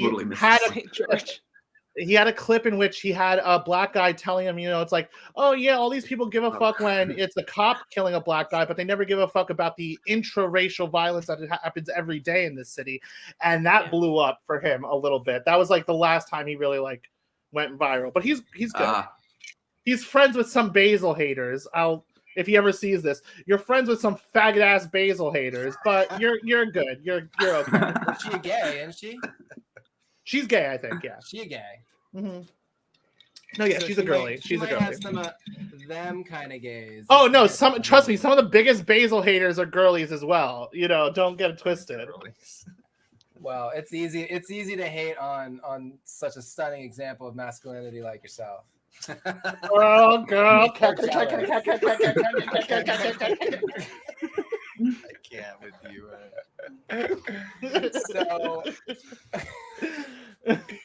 So Twitter knew that the government had propaganda accounts, like helped them promote the propaganda accounts, and just used it to push narratives This is a big one against Russia, China, and foreign countries. Yeah, it's like you said. Yeah, it's like Voice of America and Voice of Europe, Radio Free Europe, and these things which exist outside of Europe and America, which are meant to be propaganda. This is just proof that they do it within our own borders, and they do it, whatever. Then this one came out part 9 on Christmas Eve. This one is about the CAA. It's like, sweetie, are you purposely definitely trying didn't to see bury that. this? Yeah, it's like, are you purposely trying to bury this and posting it on Christmas Eve? Like, sweetie, what are you doing? This is a media market. This is a media market. This one was huge. I think there was no strategy on releasing these things because, like they did the first one on a Friday, and some people thought it was to and purposely not get hijacked by the media cycle. Well, that's what I was saying. But then they were late getting Barry's out, you know what I mean? And they found out halfway through it, Barry found out while she was writing our article, essentially, that women of the FBI work every day to protect the American public. There's no strategy here. So this was what the FBI said in response. The men and women at the FBI work every day to protect the American public. It is unfortunate that conspiracy theorists and others are feeding the American public misinformation. Bad conspiracy with theorists. the sole purpose of attempting to discredit the agency. But they're right. This is a true statement. From their perspective, it is very unfortunate. And it's like, yes, I desire your misfortune. My fortune is tied directly with your misfortune. So yes, it is very unfortunate for them. Well, it further destroys their reputation, and their reputation is kind of it's been tarnished for a while, and now it's kind of irredeemable. And this is why Kyle Seraphin, who I mentioned earlier, the whistleblower we talked to on the show, he believes the bureau should just be dissolved. Yeah, of course. There is no saving it, and not just the bureau. Yeah, not just the bureau. Get rid of no, but it's funny because you'll see these Twitter leftists who I call liberals in Mark's face, who like to pretend to be communists and socialists and whatever. They love to talk about COINTELPRO, was harassing MLK and tried to get him to kill himself and blah, blah, blah, blah. They love that narrative. But then we say, that same exact organization is doing this in the present moment and you agree with this. And they're like, who? I can't read. What? All of a sudden, I can't read. The Mariah Carey gift where it's like, all of a sudden I can't read. That's what she's doing. They're all doing, Accurate. Lee Fang has a girlfriend/wife. Oh. When did Storm put a hat on? Shocking. Sorry, just now. Sorry, just right this second. I just realized it was sitting next to me. I'm like, ooh. No, but I need to. My hair is drying out and getting big. So this is interesting. I thought they have code speak when they talk about the CIA. So they don't ever say the CIA directly when they talk about the OGA. CIA. They talk about somebody as an OGA or another government. These motherfuckers my OGs. So in this one, this FBI agent Elvis Chan is writing a pair of executives to Twitter asking if he can invite a quote-unquote OGA to an upcoming conference. OGA or other governmental organization can be a euphemism for CIA, according to multiple former intelligence officials and contractors. They think it's mysterious, but it's just conspicuous. That's the thing. They're all theater kids who get off on we're being secret agents. Oh, we're being Satanists. We're being theater kids. That's what it is. It's like why it's like, are they satanic? I don't know. Maybe they probably don't believe in God, so why would they believe in Satan? But they're theater kids. They love the theatric. They want to do Eyes Wide Shut. They want to burn the owl at the whatever. That's what it is. It's like they're just faggots with the flair for the theatric. God. Sorry, I gotta and then stop it says drinking. Here, it was an open No, secret don't. at Twitter that one of its executives was ex-CIA, which is why Chan referred to the executive's former employer. Me and Art are fighting. Me and Art are gonna meet up and drink and fight. If you guys are reading the chat. Everyone wants to hang out with Basil. Of course. I mean, Yeah, sure. That's what they all say in the chat. So then this is going basically on just to talk about the people. So basically, yes, there was ex-CIA that worked there. There were people at the CIA who were meeting with people from Twitter. Look at those parentheses. FBI, FBI, FBI, FBI, FBI, Yeah. FBI, FBI. Yeah, meeting with Twitter. Look at this. 80 some odd ages. It looks like a DSA meeting. Right? Talk about theater kids. Yeah. So basically, the CIA was also involved, coordinating with the FBI and all these lawyers and having employees embedded at Twitter. What the strange thing about this is like this. I know we can't even the talk CIA about We can't even talk about like- this. This we can't even touch. Get it off the screen. No. Like, I don't even That know one how drove to- me crazy. It makes me sad. I could cry because I've drank a little bit Yeah. too much. I could cry. I could cry. I read that whole one. It was so stupid. It makes me so sad and upset. Like so many people like couldn't visit their loved ones, couldn't see like their elders, they couldn't go to funerals, they couldn't do so many things, have weddings, have birthdays, see their loved ones, hug their loved ones. So many people have their brains broken by this. And it's like, if it doesn't make you laugh, it's only because it'll make you cry. You know what I'm saying? It's like, it's so upsetting. And I hate these faggot stan accounts and these jabbed up motherfuckers who will be like, oh yeah, Pfizer gif. And it's like somebody spazzing out. And it's like, you motherfucker have a booster in your fucking veins because you couldn't wait a year without sitting in a restaurant. And you're sitting here in 2023 acting like it's all a fucking joke. Oh, there were never any real lockdowns. Motherfucker, you need to be locked down in a cage. You need to be put in a prison. Yeah, you know what I'm saying? I can't with these people either, man. It's very clear like to I me. said earlier, I want to challenge them to fights. Like it's very clear to me that about I would fight these people too. Yep. For about 10 to 20% of the American population, the only answer is Xinjiang style re-education camps, and I have no qualms about saying that. You need to be punished. You need to be realized that you are a fascist. You've been calling yourself a liberal or a leftist for 10 years. You are a fascist. You are evil to your bones. You are a Nazi to your loved ones. You are disgusting scum. But that's just my personal opinion. Yeah, this really brought out the authoritarians, the people who take really joy in feel. it. It was disgusting. It's really sick and gross and disgusting. It makes me so sad. Yeah, and like I'm a that part of the Twitter Pisces. I'm so file said, sensitive. like they controlled the discourse. They controlled the discourse, and they still are because Yes. we can't get into the specifics. We can't impassionedly express our real feelings and our true words on this subject in this place because YouTube continues to act. Show trials today. Show trials tomorrow. Show trials YouTube is even worse with that They than would do with it the to gender us. stuff, isn't it? Like, isn't COVID even more like scary to talk about on YouTube than like misgendering or if you deny any of the COVID high holy dogma, in unequivocal terms, they will strike you for it. Yeah, one of our strikes was. They're still doing that? Yeah. They are still doing it. And for Like I said, my first episode was about that. And Mhm. it's not on YouTube. It's on Rumble. Maybe going forward, we'll just have to move the streams to Rumble so that we can just might. I think you should. I feel like Dan, Rumble reach is out to Glenn nearing a Greenwald. critical Reach mass. out to Glenn Greenwald. Drop a thirst trap in the DMs. I'm sure you'll get a contract by the end of the year. Take notes. End of the Yeah. year. End of the year. You're gonna get a contract there on you go. Rumble. Multi-million, 8-figure. I speak that. I speak it. I speak it. I speak it. Yes, I'm catching it in the air, bro. I'm throwing it down. Isn't Glenn Greenwald married? He's married, but Girl, he's gay married. What are you talking about? How Oh. many motherfuckers do you know get gay married just to list open relationship on Grindr? How many? I can name 3. Me and thinks that he Arts. disagrees with you, that he'll What's get up? Are more you fighting following me people. on the thing?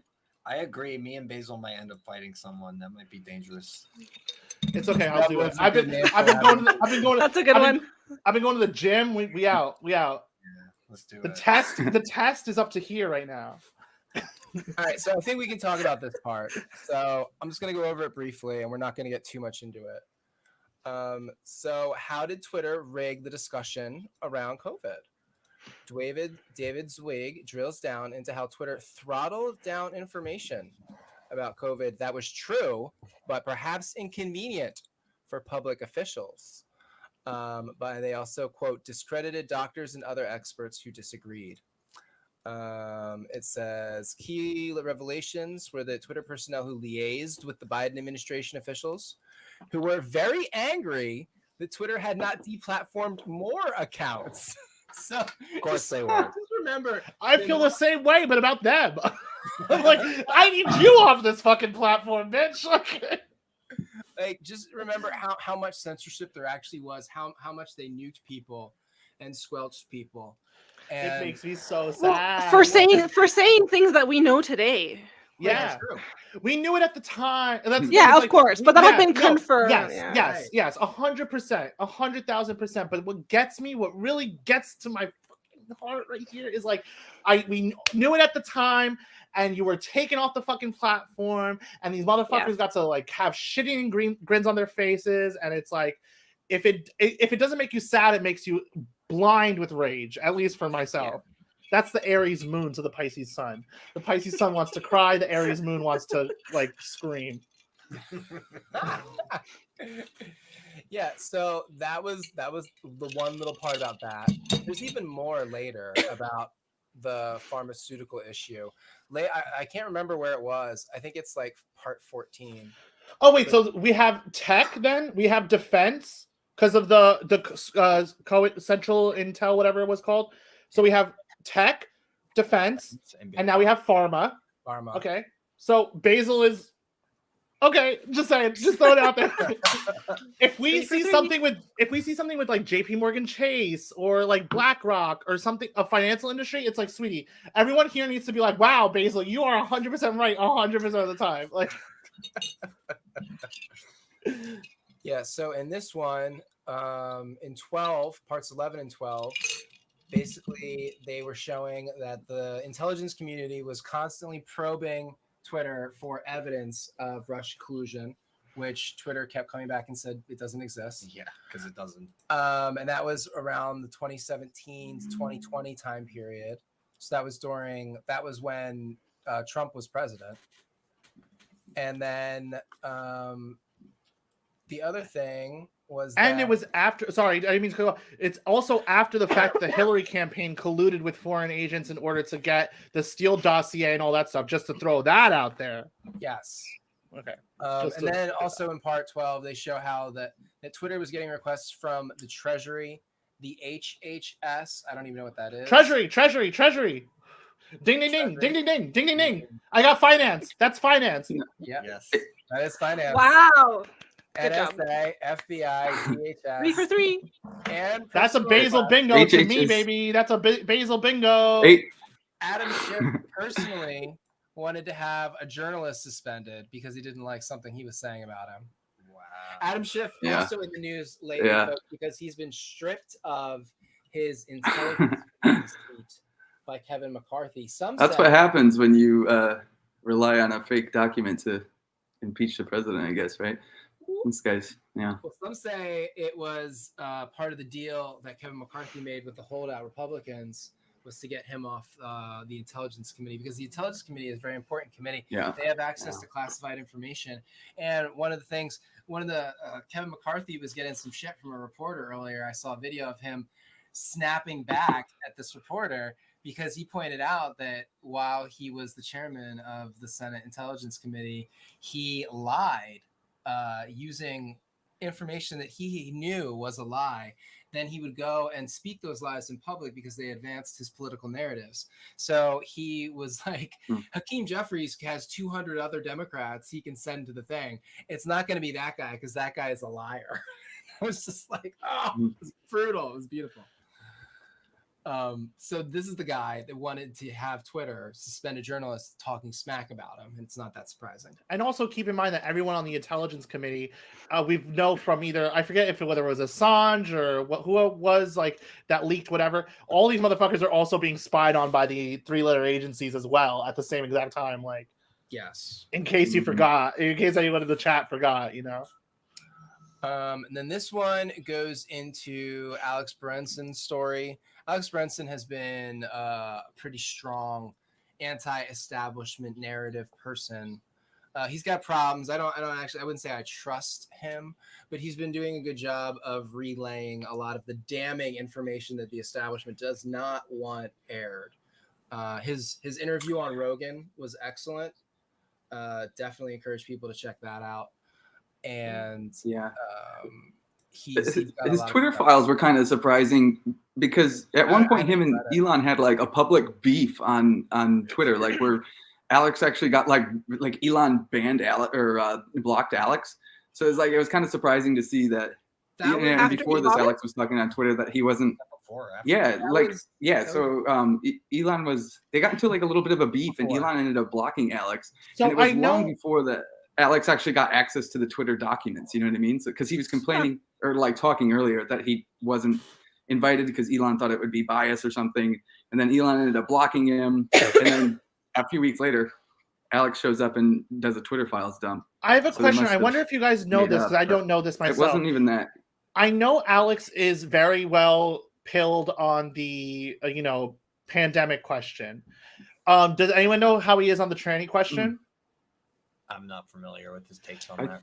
That's what I'm saying. Like, these are things that it's like one is a litmus test, another is a litmus test. It's very important to see where because it's like I don't know this guy very well, but if you guys are telling me there's something that's like it gives you guys heebie-jeebies or something in your gut, a good litmus test for that. But it's like, okay, he passed the pandemic litmus test. Does he pass the TQ litmus test? And that's like another. I think he like. Listen, I everyone think on knows the Rogan episode. Rogan like kind of prodded at him, and I think he dodged it pretty well. Maybe I'm making that up in my head. The dodging is the question. Yeah, which tells me that he's like if somebody dodges it, I feel like. You know what I mean? Everyone knows what a man and woman is. Based in reality. Not much comes up. I'm just kind of Googling him, and like not much comes up. So it seems like he doesn't really talk about it. Are you able to say it with your whole chest in public if you are a tape seller? So that's if anyone wants to take up that mantle, I'm kind of done doing that with my life where it's like, hello, take seller. Are trans women men or women? If someone wants to do that, they should probably do that. I'm sure it would be very revealing. Yeah, well, we all have been doing that, especially Eva. I mean, Eva has a big voice in the whole critical movement. Yeah. But I agree with you. It's like probably the ultimate litmus test, maybe even more so than the COVID question, because it literally comes down to reality itself. Exactly, because reality itself. And if you can't state that with your whole chest, then you don't need experts. You don't need experts. That's the thing with the thing about Ukraine or the thing about the pandemic thing is that you are so easily misled by quote unquote experts who have degrees or whatever on the wall. You don't need a degree to know men don't give birth. You don't need a degree to know that men can't be women. So it really is the litmus test, as that's my brand. So this is all uncharted territory for me. I didn't even know. I was like doing research earlier for the stream today, and I was like, how many Twitter files are there? I had no idea. This shit's bigger than a banker's box. So is it 15? 14, and there's 15 is supplemental. Because apparently Adam Schiff likes to request to ban people who's critical about him. Honestly, girl, me too. I'll report your ass. If you're a Basil hater, I'll fucking report your ass, bitch. You say retard, bitch. I hope you enjoyed your account, Basil hater. And then basically 14 was basically proving that the Russiagate was completely made up and pushed from the intelligence community. Yeah. You're telling me now surprise. Yeah. That's how you do. I love that Trump gif when he finds out that Ginsburg died. He's like, wow, you're telling me now for the first time. So with Tiny Dancer playing in the background, it's amazing. I've seen it. Real life is better than memes sometimes. It really is amazing. I'm gonna need Caitlin, I think, and pull her in here. You She know, can pull give her in here. She can give her opinions for a second. I think they're eating, but you can see if they're finished Can you hold, eating. keep the But, conversation going? Yeah, I think you're correct. In reality, is like better than memes sometimes. Like some of it actually just feels like memes. Like especially Trump. I mean, he's a living meme. Like, Yeah, 2015, 2016 was like the peak of meme magic, where it's like meme magic you could wish cast things into reality. I feel it a little bit. Sometimes I feel it. I'm like, oh my goodness, is meme magic back? Because I saw this thing from the World Cup where it was like, it's a long story, but it's memes are coming back. They're coming back into they're breaking the veil into reality. yeah. Also, the Well, left. I mean, I can't meme. They Yeah, don't know no. how. Like I No. noticed that their memes just aren't funny. No, I'm they're like infographics. Yeah. Yeah. Yeah, they Many put way people too- are stuck in like 2016, and that's the thing. It's like you need to stop pretending like it's 2016. You need to be keeping up. You don't need to keep up with every fucking dump of the Twitter files, but you need to be keeping up. You need to be like, yeah, no, it's like it's hard because sometimes I'll have like normie friends who I went to law school with. They'll be like, "You were a Bernie guy. What happened?" I was like, "Bitch, it's not fucking 2015 anymore. It's like it has been 7 years." Right. A lot of stuff has happened, and it's almost like it's like 2016 2.0. Though there are definitely some 100%. parallels between that period and this period. But yes, a lot of stuff has happened. The lockdown. Yeah, like if you haven't changed your mind during this span of time, unless you're already right in the first place, what are you doing? Like if you're still just, if you don't see how And much good- everything has changed and I respect people so much who are more correct than I was in 2016 because, like, yeah, no, for sure, I was a Bernie or Trump guy the whole time, but I was still like, no, it's why is what's his name writing this article? It's like, oh no, because it's like the left is in and of itself an extension of the Democratic Party, like like Can't say that, bro. No.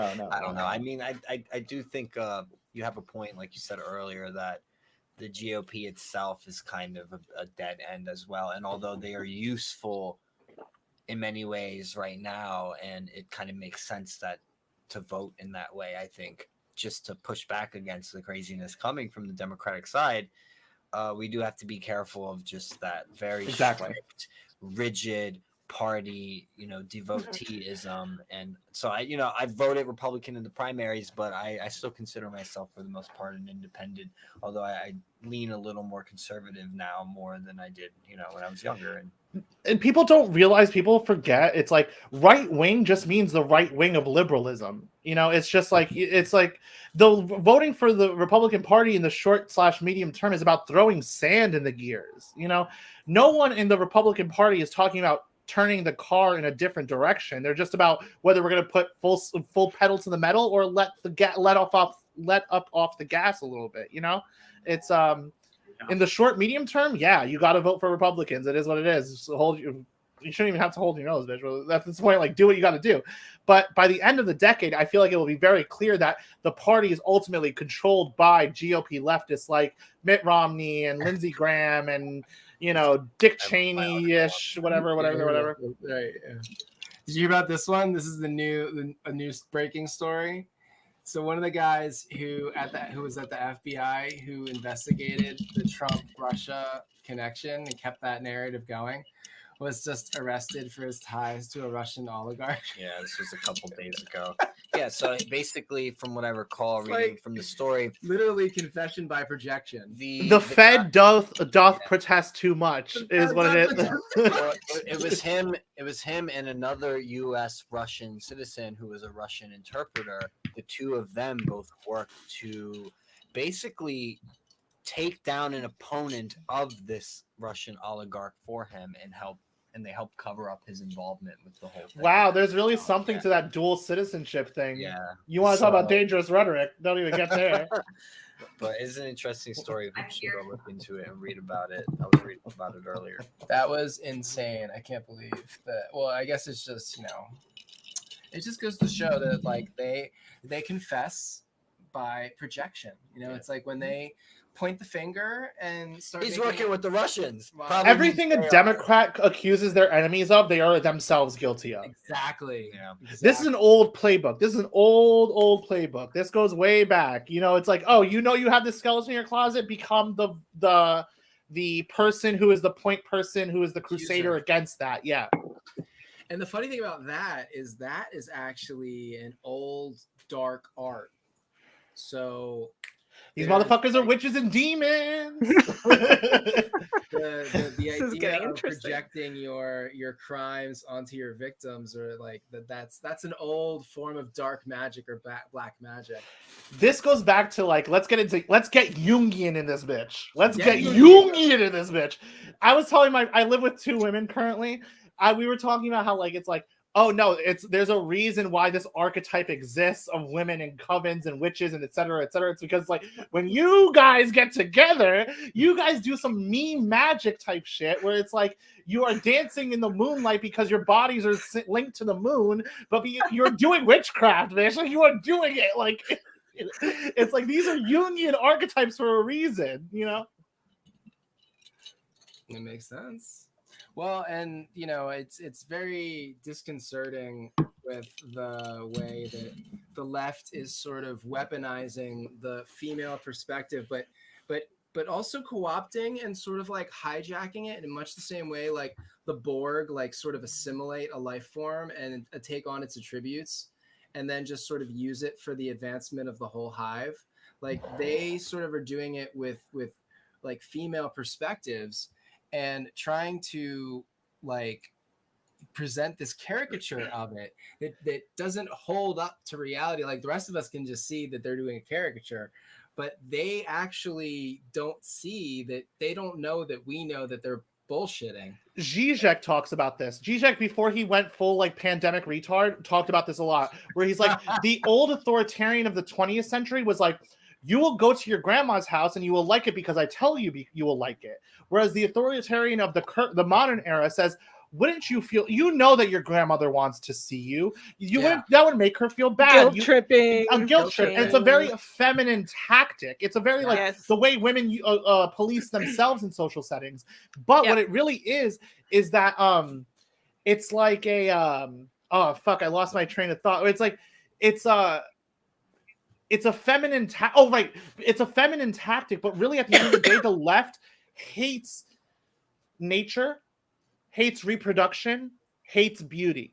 And the way these type of things are archetyped in our society is in the woman and in the female archetype. And that's why when you look at the way the left attacks women is like, oh no, you must be pro killing your children in all instances. You must, you know, the whole transgender thing, the abortion thing and the trans thing are connected in that it's like an attack on womanhood itself, because the woman is like the archetypal like center of nature, of life, of reproduction, of all. Also exactly promoting the whole body positivity thing, specifically women. You must be unhealthy. So now when you look at like Calvin Klein ads and stuff, it's like the women can be heavy and all this stuff, but all the men still got to be chiseled. I was about to say the product section, the women have all these different body types, but the men are all chiseled. Well, this goes back to what I said before. Well, I'm sad. It's because fashion, like art, is controlled by these sinister homosexuals and women. It's true, though. Yeah, and it's like, no, woman, be fat so that you are no longer competition for the attention of men who run society who are coveted. Sinister homosexuals. Said something about this. Obese is the new N-word, apparently, is what Arts is saying. Oh yeah, I saw some famous fat chick was trying to push that. I was like, no, that wasn't just a parody account. That was a parody. I saw a parody tweet from a parody account saying Anita B. Eaton, PhD. Anita B. Eaton, yeah. I looked at the name. I was like, okay. Say it out loud. I've fallen for so many parody accounts. I have to read it out loud now because I'll like retweet everything and be enraged. And I'm like, fuck, it's Anita B. Eaton. Me laughing for like 5 minutes straight earlier today when it clicked. Some of them get really creative. That's fucking funny. Well, but the thing is, that was parody, but like people would tweet that in all seriousness. They would. It's a logical next step from their premises. So it's like, how is it? Is it parody, or is it just like 5 years before where they're going to say it ironically? Artists use lies. It's prophecy. It's a Oh great- my god, I'm sorry, Dan, to say it, but artists, man. We have to have a conversation about artists. we're Forget a going Forget yeah. a conversation about art. There's a conversation we had about art and beauty and all that stuff. There's a conversation we had about artists and people who hold themselves out as artists. And it's like, many of these people are demons themselves. You know, it's like, you know, I think on the next stream we do about art, and we did one before. We should For that one, I'll pull my sister in. Well, She's hanging out right now. We'll focus a little bit maybe on that subject in particular, the people who tout themselves as artists but are really just these She's got great stories. propaganda mouthpieces, you know, doing all the safe woke things to get into the gallery system and all that stuff. They're not really I feel that way about writers too. They're not same. Yeah. Artists, writers are artists. Writers are artists. Yeah. Artists supposed to do, and that's, you know, to hold a mirror up to civilization, up to society. The theater kid question must be addressed. The theater kid, it must. The narcissistic tendency to project yourself as some sort of descendant of the lineage of Western civilization in this way that you are obliviously projecting the most like evil, disgusting things into the world. It's like it must be addressed. Yeah, they also hate Western civilization, the modern woke artists. Like, I don't think they want to be tied to that at all. Actually, no, like, they're just race play fetishists. More like what I try to do is actually shunned now in the art world: realism, classical beauty, those sorts of things. You know, I love your stuff. That's so like, true. What, like the Greeks and like Renaissance artists and stuff we're doing, that's not cool anymore. That's not woke. That's that evil white man Western civilization shit. How dare you do a painting? Are you doing body fascism? It's like, yes, I'm a body fascist. I'm add body fascist to all the other kinds of fascists that I am. If there's any body fascist, like that's not cool. Like it's just not. Like I'm supposed to be painting indigenous. Hey, listen, if you're a body fascist in the chat, slide into the DMs. If you're a body fascist in the chat, I've been called a gender fascist very many times. If you're not being called a fascist, you're doing something wrong. No. I'm not. You need to be called some kind of fascist. I'm just gonna use sexual and talk about sex. Mm-hmm. I don't like gender. No, I hate it. I hate it. And also the acronym. The acronym I find offensive. If anybody uses the acronym in my presence, I'm gonna correct them and just be like gay. What's the acronym? The LGBTQ. LGBTQIA2S+. QIA+. Talking about gay people. I'm just actually really tired of hearing that acronym. Gay people. I'm tired of. I hate it. Spoken. It gives me like. Or you're talking about gay people, or you're talking about trans people. Yeah. That's it. It gives me agita when There's no community. There's no coalition. Communities are fake and gay. Communities are fake and gay. The LGBTQ community, the LGBTQIA community, the LGBTQIA. LGBTQIAOPPP2S+. The third P is for pedophile. It is, yeah. Yeah. In Canada, the two S's at the beginning because we have two S's. Wait, what's the second S about? No, the two S, the two S. It has to be at the beginning in Canada. It has to always be first. That's their way of. It's like their little.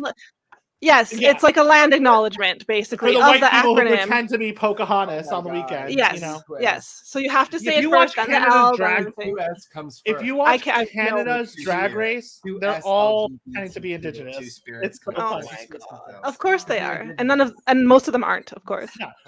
If they are, it's like. Still, it's like I should be doing portraits of two-spirit people. Then I'll get into all these galleries and famous artists. That's the way to do it. Yeah. So I guess we pretty much did the Twitter files. You guys have any other thoughts on that subject? We can just hang out and chill. Yeah, we definitely don't have to keep talking Twitter files. We exhausted the subject. I think it's good. I do have to get going. I gotta get my dog. So that's fine. If you gotta go, I sent her away. Yeah, I sent her away so I could do this and not be interrupted. We should have did that. Oh, you should have just let her come. Well, it's fine. I put a collar on. He's okay. Yeah, you should just. We wanted to meet her. I got my dog right here. She's like. Next time I'll have her. But she's really scared of video chats. She would always pop up there like in the doorway, and she'll just look and she'll realize I'm talking to someone and run away. She's terrified. I don't know. Like, why. Oh my god, this girl's talking to herself. Like I gotta get out of here. Yeah. That's how she acts. She'll stare at me for a bit and run. So anyway, thank you guys. Yeah. It was good to meet you. Yes, she did. Yeah, it was great to meet you. Yeah. Have a good night, guys. See ya. Oh my. Yeah, I like how she ducks on her way out. I kept seeing the cat walk like in front Yeah, of the the cat was screen. cute. I'm like, little it's cat butt. such a cat move. So I'll just say my takeaway is stop engaging with people in good faith.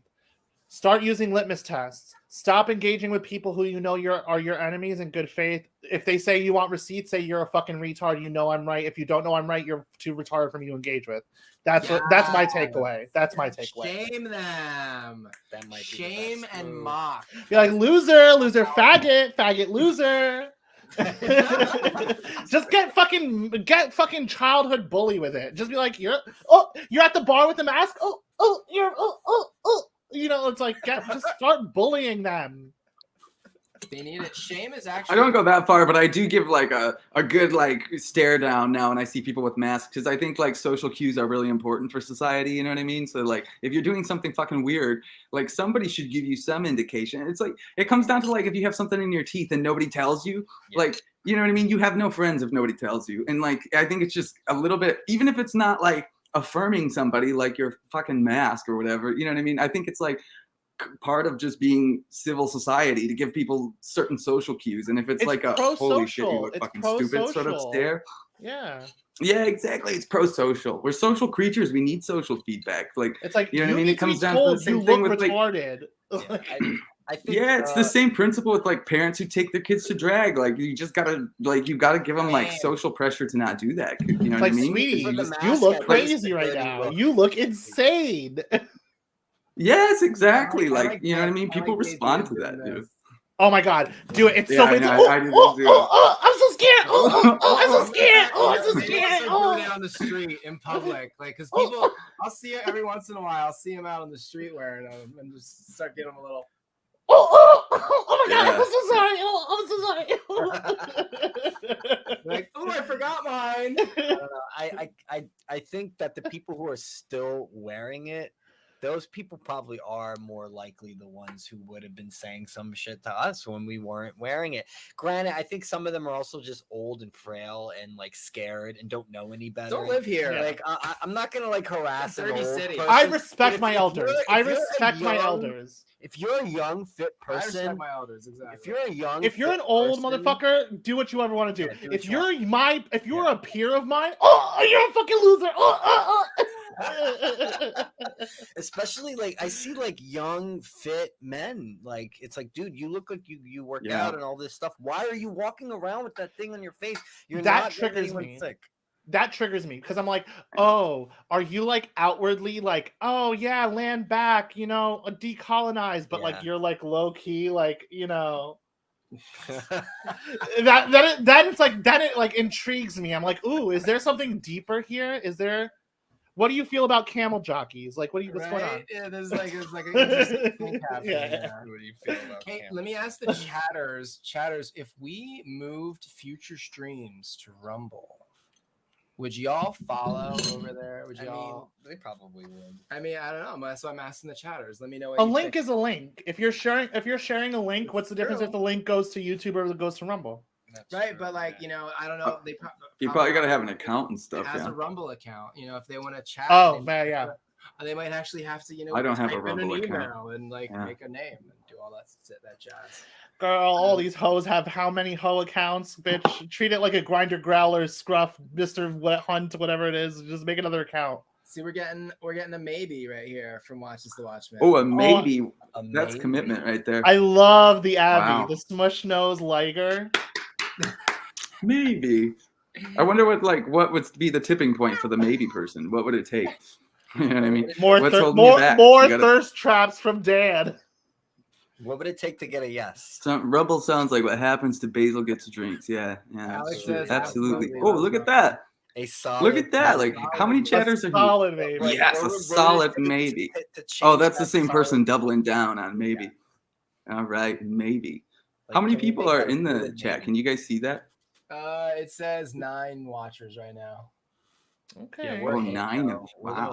Somebody's watching on Twitch. We are a got one person watching on Twitch. Wow. Really? Someone's watching on Twitch. Yeah. Oh shit. This week. What is Twitch? I keep seeing Twitch.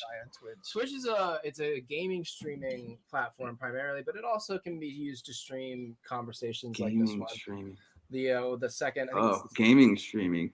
Mm-hmm. But it's mostly like it's like hoes in hot tubs. and like I Hassan see a Pi- lot and of Hassan people on Piker. Twitter, and I don't know what it is. And Hassan Piker, basically. Yeah, it's Hassan I guess Piker, it's Dan, just whatever, go to- Dave Root, whatever, who was it? Who got into the government promoted, artificially inflated accounts? But he's a Hassan wood. Piker. But don't lie, he's a wood. What? Oh well, yeah. I mean, yeah. Duh. Exactly. That's the thing. It's like him and who are we talking about earlier with the Daily Wire contract? What's his name? Crowder and Hassan are both very much problematic woods. Yeah, well, you'll notice that successful streamers generally are attractive, tall men. No, this is what I keep telling Dan about the media market just being a sexual marketplace. Like, sweetie, you gotta use what your mama gave you. I'm telling you. Tell Dan, hit up Glenn Greenwald a couple times. Be like, hey, today was chess day. What's up? I just did chess day, and I promise you, you will have a $15 million Rumble contract by the end of the year, God willing. Yeah, no, I would definitely have no problem moving my content exclusive to Rumble. We actually had to remove a lot of our content off of YouTube because we got a second strike on the channel, and we were approaching monetization capabilities, and I kind of got nervous, and I didn't want to get a third strike and you're out kind of situation. So I went and I nuked a whole bunch of our old content, and it took away a lot of our watch hours. So now we have this other problem where to get monetized, now we have enough subs, but we don't have enough watch hours. So what is it? Yeah, you mentioned that earlier. How many watch hours? Like, what kind of volume do you have to have? There's so to get monetized on YouTube, you have to have over 1,000 subscribers, and you have to have over, I think it's 3,000 watch hours. So that's like 3,000. So like, if one person watches for an hour, that's an hour, a watch right? hour. Like Yeah. one person. Okay. Mm-hmm. Wow, that's kind of a like. Wow, so actually, like you have to have a lot of subscribers, but they don't have to watch that much. Yeah, I was sort of nervous and it's a weird metric when I did it, and I deleted a lot of things that I didn't need to, and so I removed a lot of our watch hours when I. Yeah, it's weird that it doesn't bank the watch hour metric and then but still allow you to delete content. You know what I mean? It like actually deletes the metric with it. That's weird. Yeah, well, that's YouTube, but we'll see. Yeah, I don't do anything on YouTube really except watch it and subscribe to a few channels, but so I don't know any of the rules really. You know what I mean? But it does seem like Rumble I see more and more of. Like it's maybe to a critical mass now where you could actually, you could actually migrate over there without. Well, I mean, we don't, and it's like big impact. I mean, you can always double over here, but we do anywhere between, I would say, like 10 to 30 people for a normal episode or a live stream, and last time there was a lot more. It seemed like. Yeah, well, I mean, that was also probably a broader issue. Yeah, of course, like God and stuff. More directed. Like that.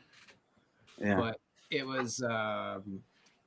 We'll see if I don't know. Well, maybe next time we do a live stream, I'll just do it at Rumble, and we'll just see how many people pop over, and we don't have to worry. Really, the only thing you really have to worry about with YouTube is COVID stuff. You have to be really careful around the COVID conversation. You can't say facts that are provably true. You probably can't talk about like the thing and rates. Yep. No. Yeah. Can't talk about any type of rates or anything like that. Rates, yeah, any kind of rates. Yeah, okay. Can't talk about that. So statistics are against YouTube's policy. Even okay. CDC's but they love science. But trust the science. Oh yeah, trust the science though. Like Bill Nye That's science saying, is cool. None of these That's what people, they talk about. Bill Nye and what's the other guy? It's not a good faith conversation. Exactly. None of these people believe what they claim to believe. Treat them as such. Yeah, the corporations are lying to you just like the politicians. Everything is lies all the time. And the only way you can actually get to the truth is by spending time to dig through the raw information and then do cross-referencing, which is the old-fashioned way of how do you find out if something is true? Well, just follow a bunch of anonymous right-wing, semi-racist adjacent schizoids, and you'll get the truth. That's all you need to do. That's all you need to do. Just ignore the most extreme stuff, and you're good. Just get on Telegram, follow Project Veritas. Yeah. Do you guys want to see the Project Veritas thing? Yeah, for sure. Let me look that up. Oh wait. Is Telegram not just like a WhatsApp thing? Like I don't. That's. Yeah, it I don't is, know why. I don't know what's going on there. Facebook. I just refuse to make any other platforms. I like Telegram because it's connected to your phone number, and so it's only people that have your number and that are on the app, and then you can also join channels for like Project Veritas or any like really controversial creator that you like. They probably are on there. Like I like Marjorie Taylor Greene's channel because it's full of some crazy shit. Like I love getting the Marjorie Taylor Greene feed straight from the tap. She's a firebrand. She's crazy. I love her. We love her. She's like Alex. I didn't know that you could do all this on Telegram. I thought it was like just no, like I know like back with like a group chat from an old job, and now it was overwhelming. And then I was just like, this is just another place to get text messages. But I didn't realize there was like channels and like an actual social media app that you can follow people on. Like FaceTime if you don't like, have a Apple. This guy Bap has a Telegram channel, and this guy Athenian Stranger has these great like he posts like these great philosophy posts in there, and I'm like, I'm not making another thing. Like, no, thank you. Like, I know, if it's good enough, I'll see it on Twitter. Yeah, no. Discord, I'm pushing 30 Telegram, TikTok, right? Oh, 30, you're still a kid, actually. If you're only pushing 30, Next you might be month able I'll to be sneak 30. onto Telegram. Yeah, right. I'm a so you Zoomer, got a month actually. Yeah. You pretty much are. Yeah, you're at the back half of the millennials. Catch me on TikTok.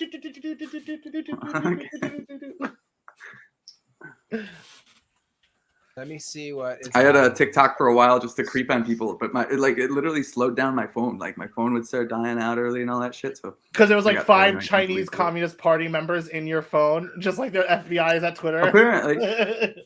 Yeah, and you'd also be like, no, you can't have access to my contacts. And they're like, do you want to add Jason as a friend? And I'm like, how the fuck do you know? Like, it's like, get out of my head. Still, like, you know what I mean? Get out of my contacts. Like, it's crazy.